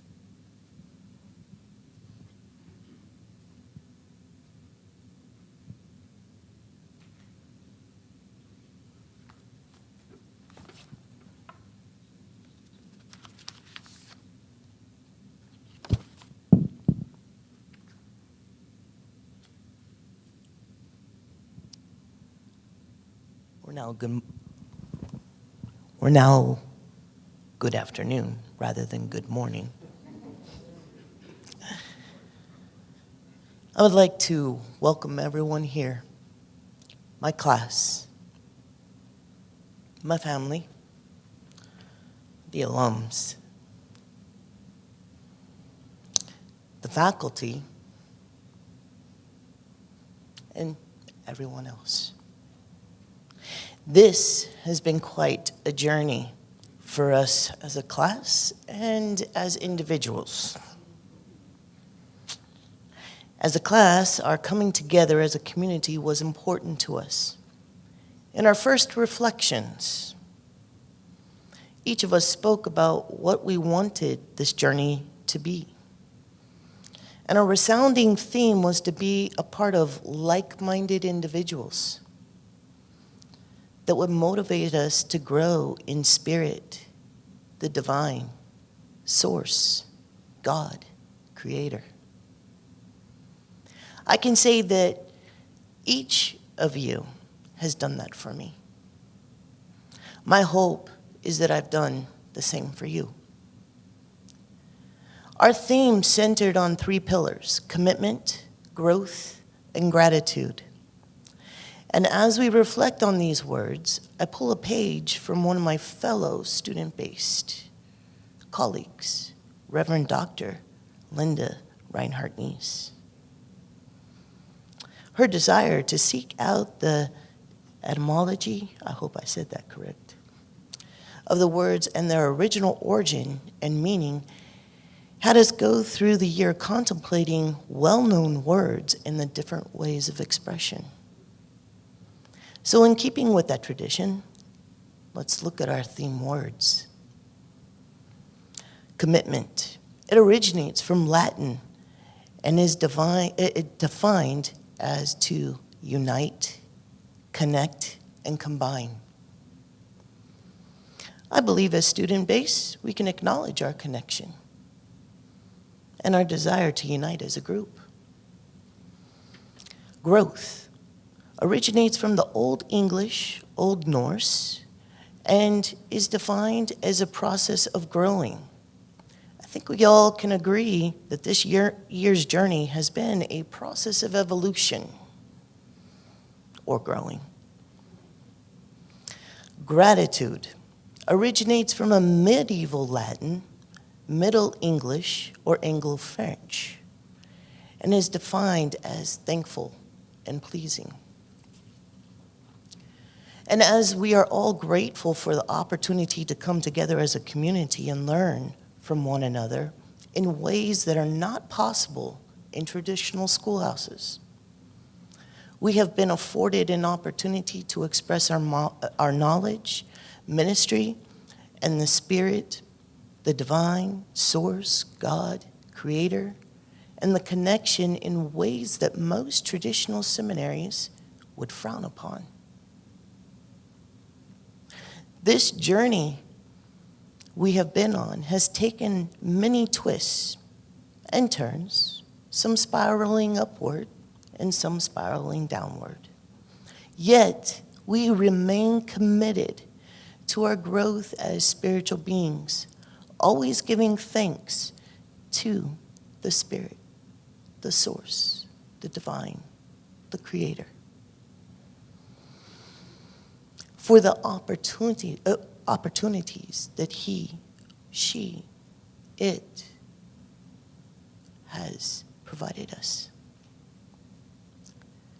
Today, as we come together to celebrate our extraordinary journey together, let us know our journey is not finished.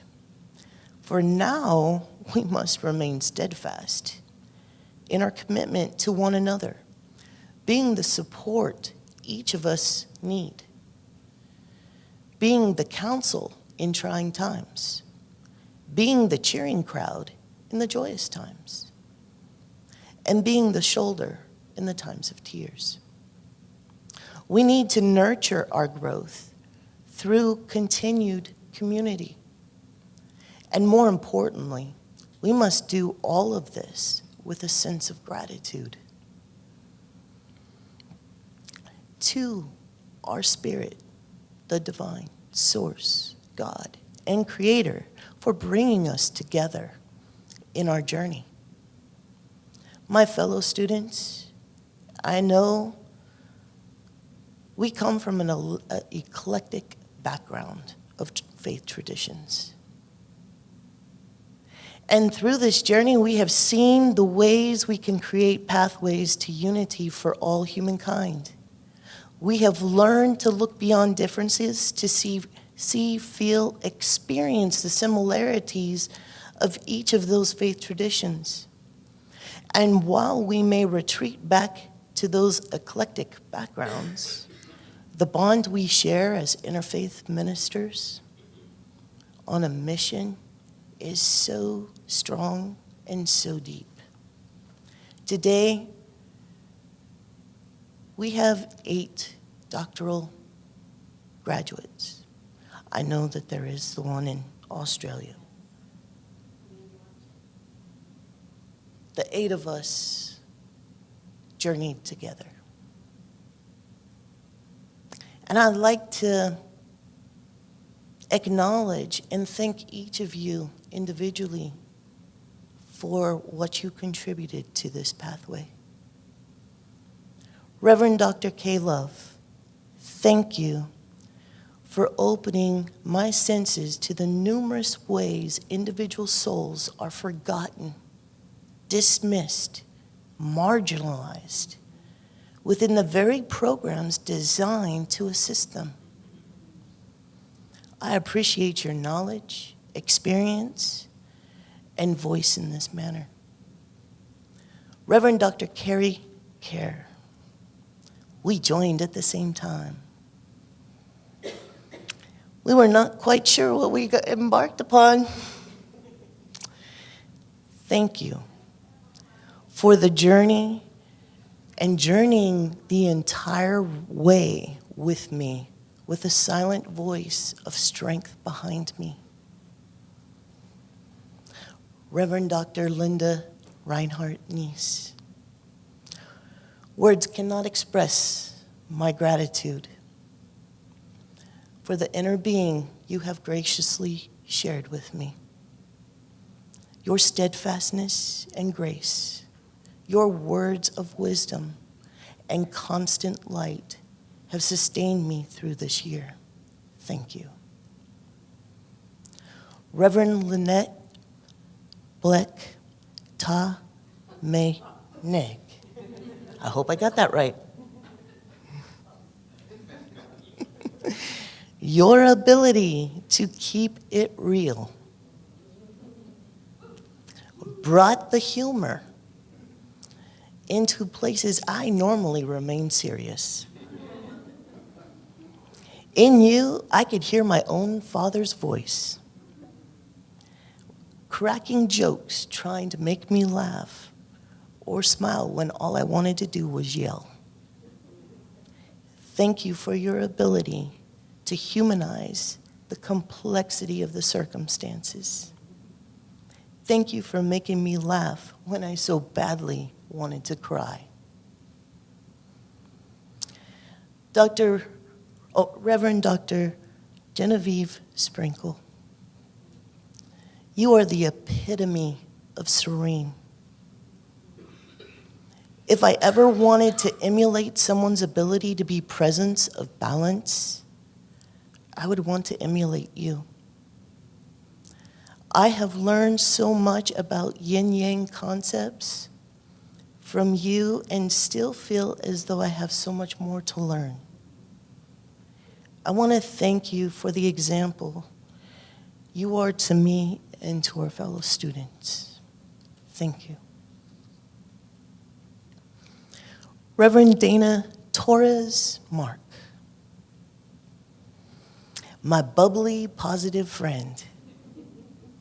You have a way of stating truth and then blanking in it with such positivity, no one's quite sure to feel the harshness of truth.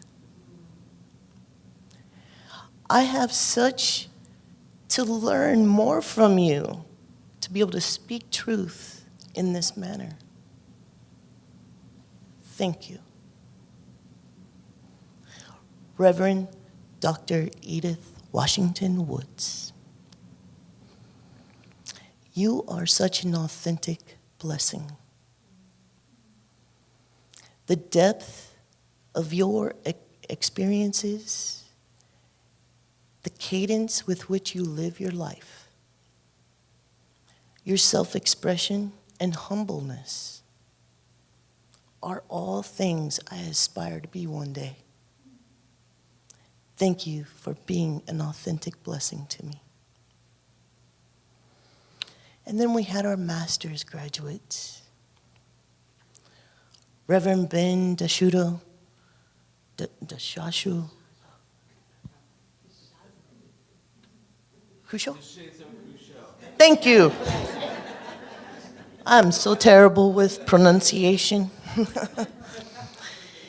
Thank you for being a constant soul in servitude consciousness. Your ability to give of yourself in the many ways to so many sacred souls is quite a blessing in of itself. Thank you.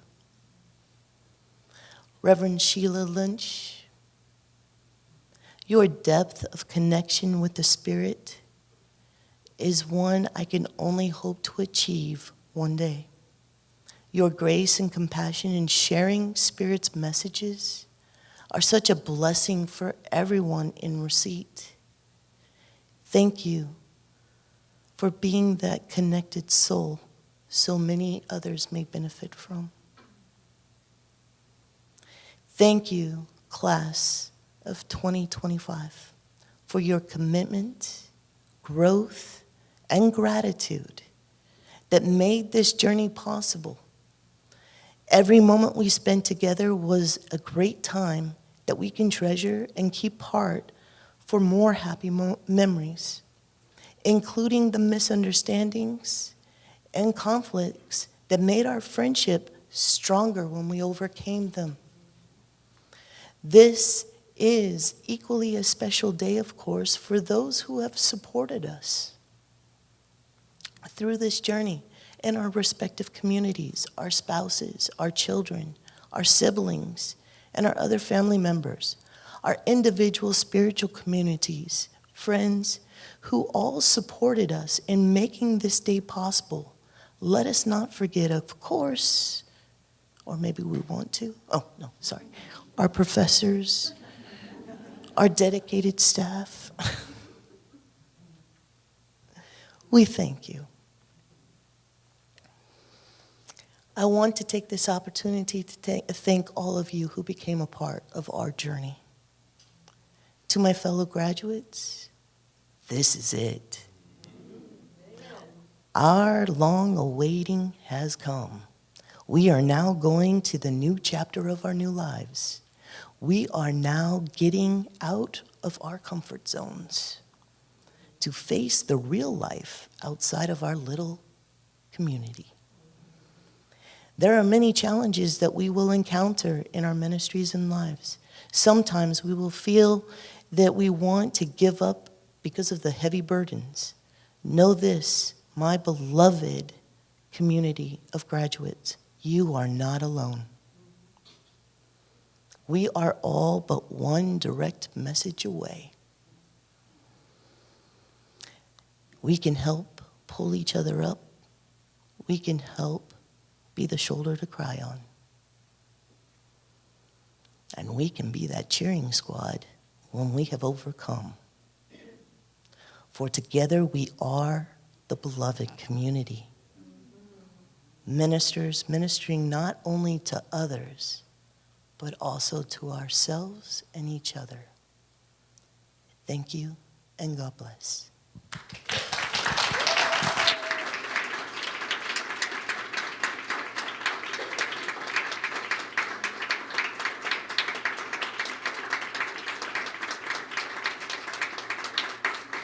So I invite each of you to please change into your ministerial robes. Thank you.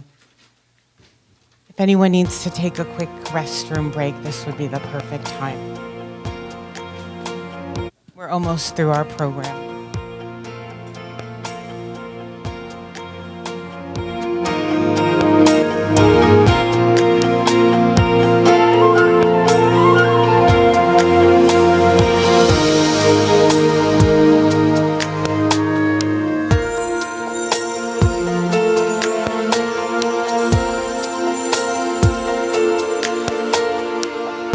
I believe for every drop of rain that falls, a flower grows. I believe that somewhere in the darkest night, a candle glows. I believe for everyone who goes astray, someone will come to show the way. I believe,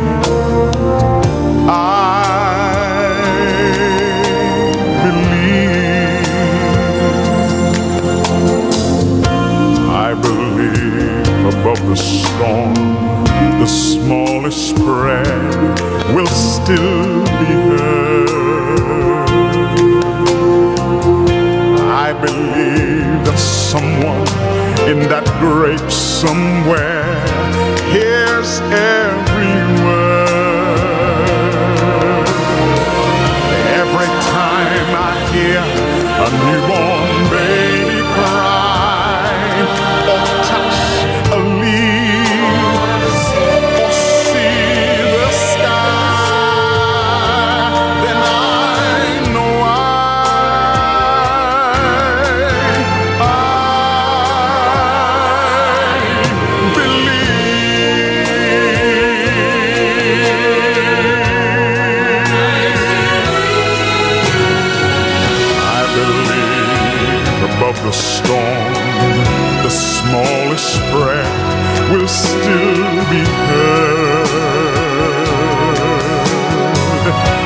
believe that someone in that great somewhere hears every word.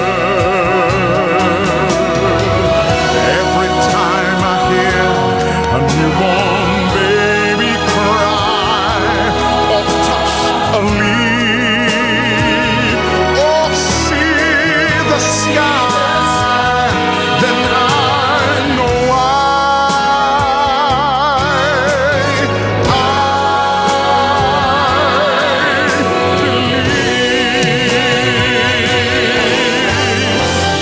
every time I hear a newborn baby cry or touch a leaf or see the sky, then I know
My beloved is the most beautiful among thousands and thousands.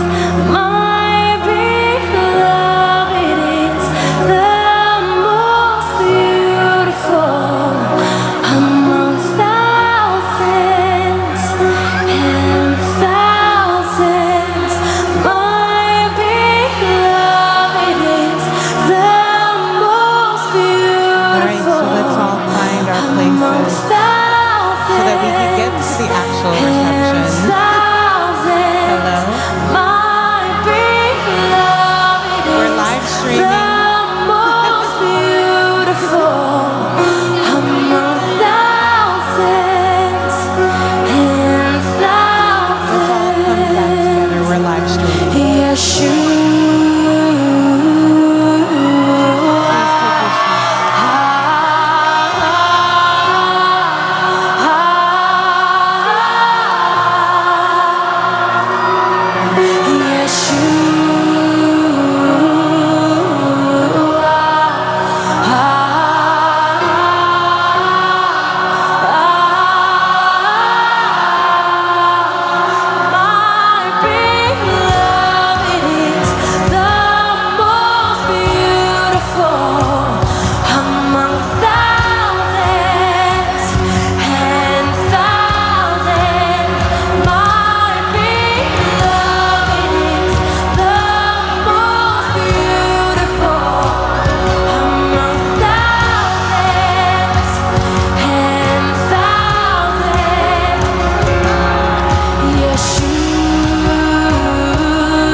Final part of our program. The primary business of the seminary, of course, is ordination. The degrees are also very important, but we ordain ministers. So I'd like to call forth the provisional candidates, ministers, Rosa, Martha, Morning Dove, and Eric. Come over this way first.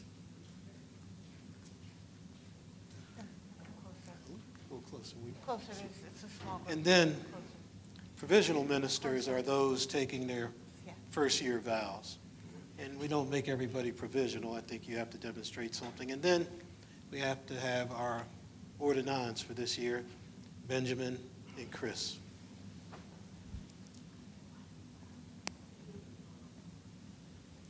And Dr. Samora will administer the vows.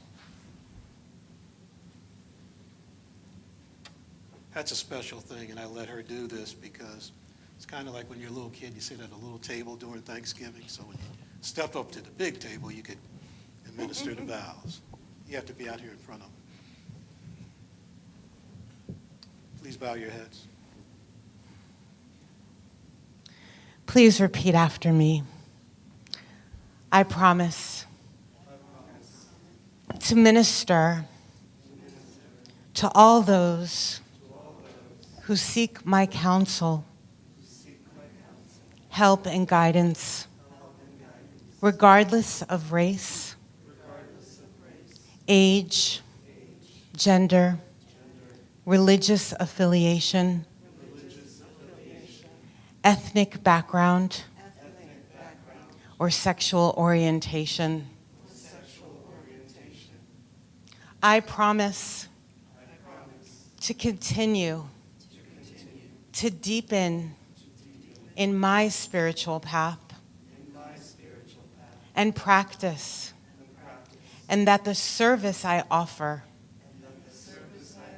to others may always be grounded in the integrity of an authentic and evolving spiritual life and practice.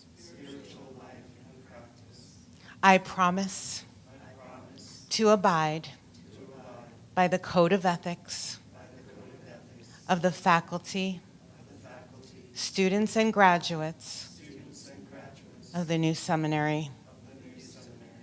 I promise to fulfill, to the best of my ability, the personal vows I take today in the witness and presence of my spiritual community.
Hold your hands up and say, I am, and your name, Reverend.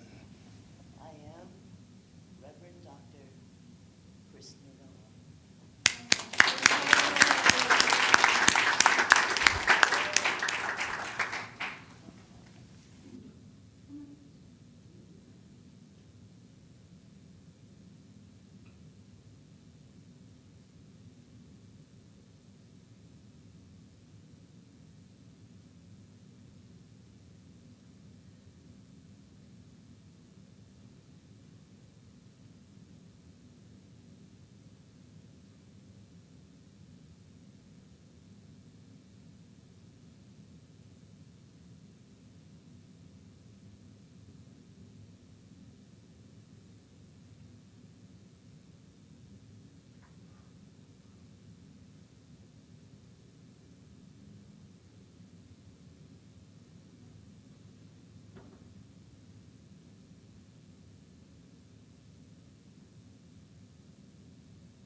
like everyone to stand, please.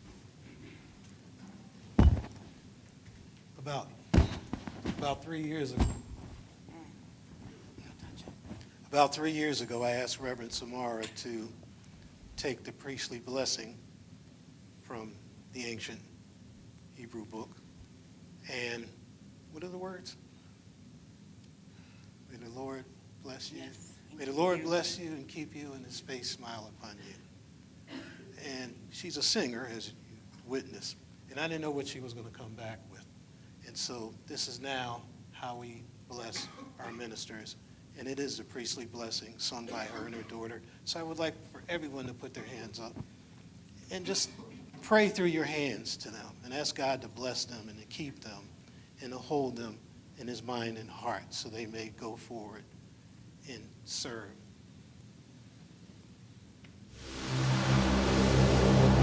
Ibare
Do you feel blessed? That's beautiful, isn't it? Thank you, Samara. Well, ministers. Chris, Ben, bless your families. Your families. No, go to them. We got to work on taking instructions, you know. Everybody else can be seated.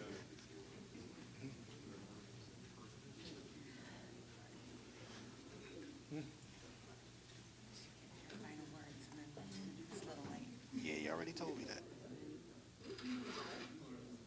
that. Okay, let's be seated so we can ease on down the road. I got a tea time, I'm joking.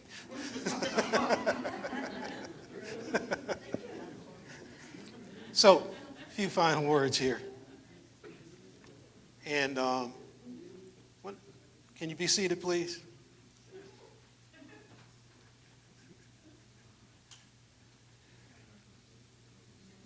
When I was on duty one night as a chaplain at the Washington Hospital Center, they asked me to go to the B ward, which is intensive. It's a higher level of intensive care. And this family was there, and they wanted to, their loved one had not been conscious in 2 or 3 weeks, and they wanted to pray for that person to awaken so they could say goodbye. And so I went and did that and led them in prayer. And as I always do, I asked God to enter the room with me, and my angels, saints, ancestors, anybody that would protect me. And when I always would pray over those that were transitioning, I wanted to rush and get out of the room so they would transition when I was in there. I don't know why, but that's what I would do. So I prayed with the family for this person to wake up. I forget the exact words, but it was seemingly a pretty powerful prayer. I'm not as good at praying as a Reverend Edith and Samara. It's not my strong thing because I'm a man of few words. And so I went on another call, and I came back, and all the nurses were lined up. And, you know, I walked in, and the person was sitting up talking to their family. And, you know, and they were looking at me like I did this, and my immediate thought was, you know, like Urkel, did I do that? No, I didn't do that. I didn't do that. And that's the point I want to make to you today, that God has to be at the center of everything that you do as a minister. You know, I recall this joke where all the great scientific minds gathered together and decided that they had done so many things, such as cloning life, curing all these diseases, and they decided that they didn't need God anymore, so they took the most brilliant amongst them.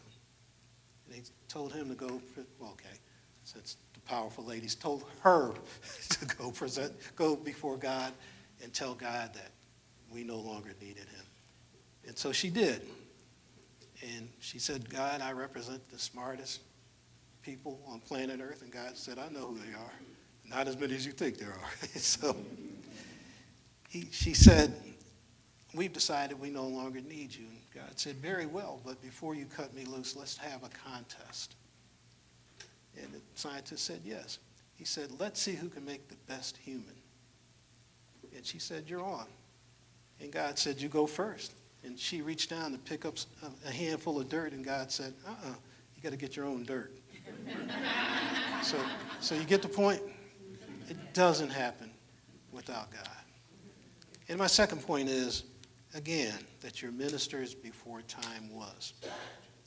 No matter how you came here, for whatever reason, you were supposed to be here. And I accepted you. I think in my, 13 years as director of the seminary, I only planned to stay 2. So I've only turned away 3 people. I think that there's a process that goes through you and moves through you, and you'll move through the process or you'll fall by the wayside. And just remember, you are a minister before time was. Don't be sheepish about it. You've heard how Linda had challenges with joining another denomination or congregation. Kerry has his own set of challenges with his nomination. He's boldly stepped into this role. But you were a minister before time was. You stand on the shoulders of 4,000 other graduates that are all over the globe serving as chaplains in hospitals, on college campuses, and doing a host of many other things, authors. That's something to be proud of. When I served as a chaplain at the hospital center, they would say, we don't understand you as an interfaith minister. I said, you don't have to understand me. You have to accept it. So don't over-explain who you are. If someone wants to know why you're on this path, ask them, are they asking because they feel you have to explain yourself? Or if they really want to know? Okay? So my work wife told me to be brief. Dr. Samora. And the final thing is this, and this is a message to the family as well. You're not all of a sudden this pious person that's walking around, with grace dripping off of you. Maybe you are, but you're not that. This is an inner-world ministry. There was this Bishop Damiano of my church when I was Catholic and I was an altar boy. And, he had I don't know what he ate, but he had a gas problem. And so one morning he let out a big one. And only the altar boys and the nun could hear it. We were on the altar. And he turned around and said to us, what the hell did you expect to hear? Chimes? Maybe I shouldn't be telling this, but anyway, y'all get my point, right? And to the family, don't put this burden on them that they got to say a prayer at Thanksgiving dinner, that they have to be the one who's always sitting off in the corner, invested in their holiness. It's the same person that came to us. They just undertook this capital and self-invested capital program. Got it? They're still the same person. I was on the golf course.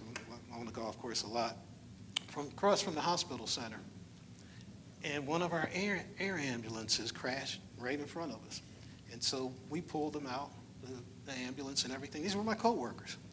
And so I showed my chaplain's badge when, the DC, what do you call them, first responders came. So everybody else had to leave, and I stayed and ministered to them. But the other golfers that I was playing with, they said, we didn't know you were a chaplain. And they said, yeah. They said, as much as we gamble and talk about this, that, and the other. I said, yeah, and y'all going to pay me my money because I was winning that time too. I'm not a chaplain out there, and that's it. Just carry your presence with you. People will know who you are. They will identify the light of God in you. You don't have to tell them that it's there. They will see it. Did you see the light of God in Sister Jenna today? Yeah. Use that as an example. And that's all I have to say. God bless each of you. It's been a pleasure having you, even though I may not have shown it sometimes. But this is what we do, and this is my ministry, to help you all and guide you all through this. Thank you. God bless you.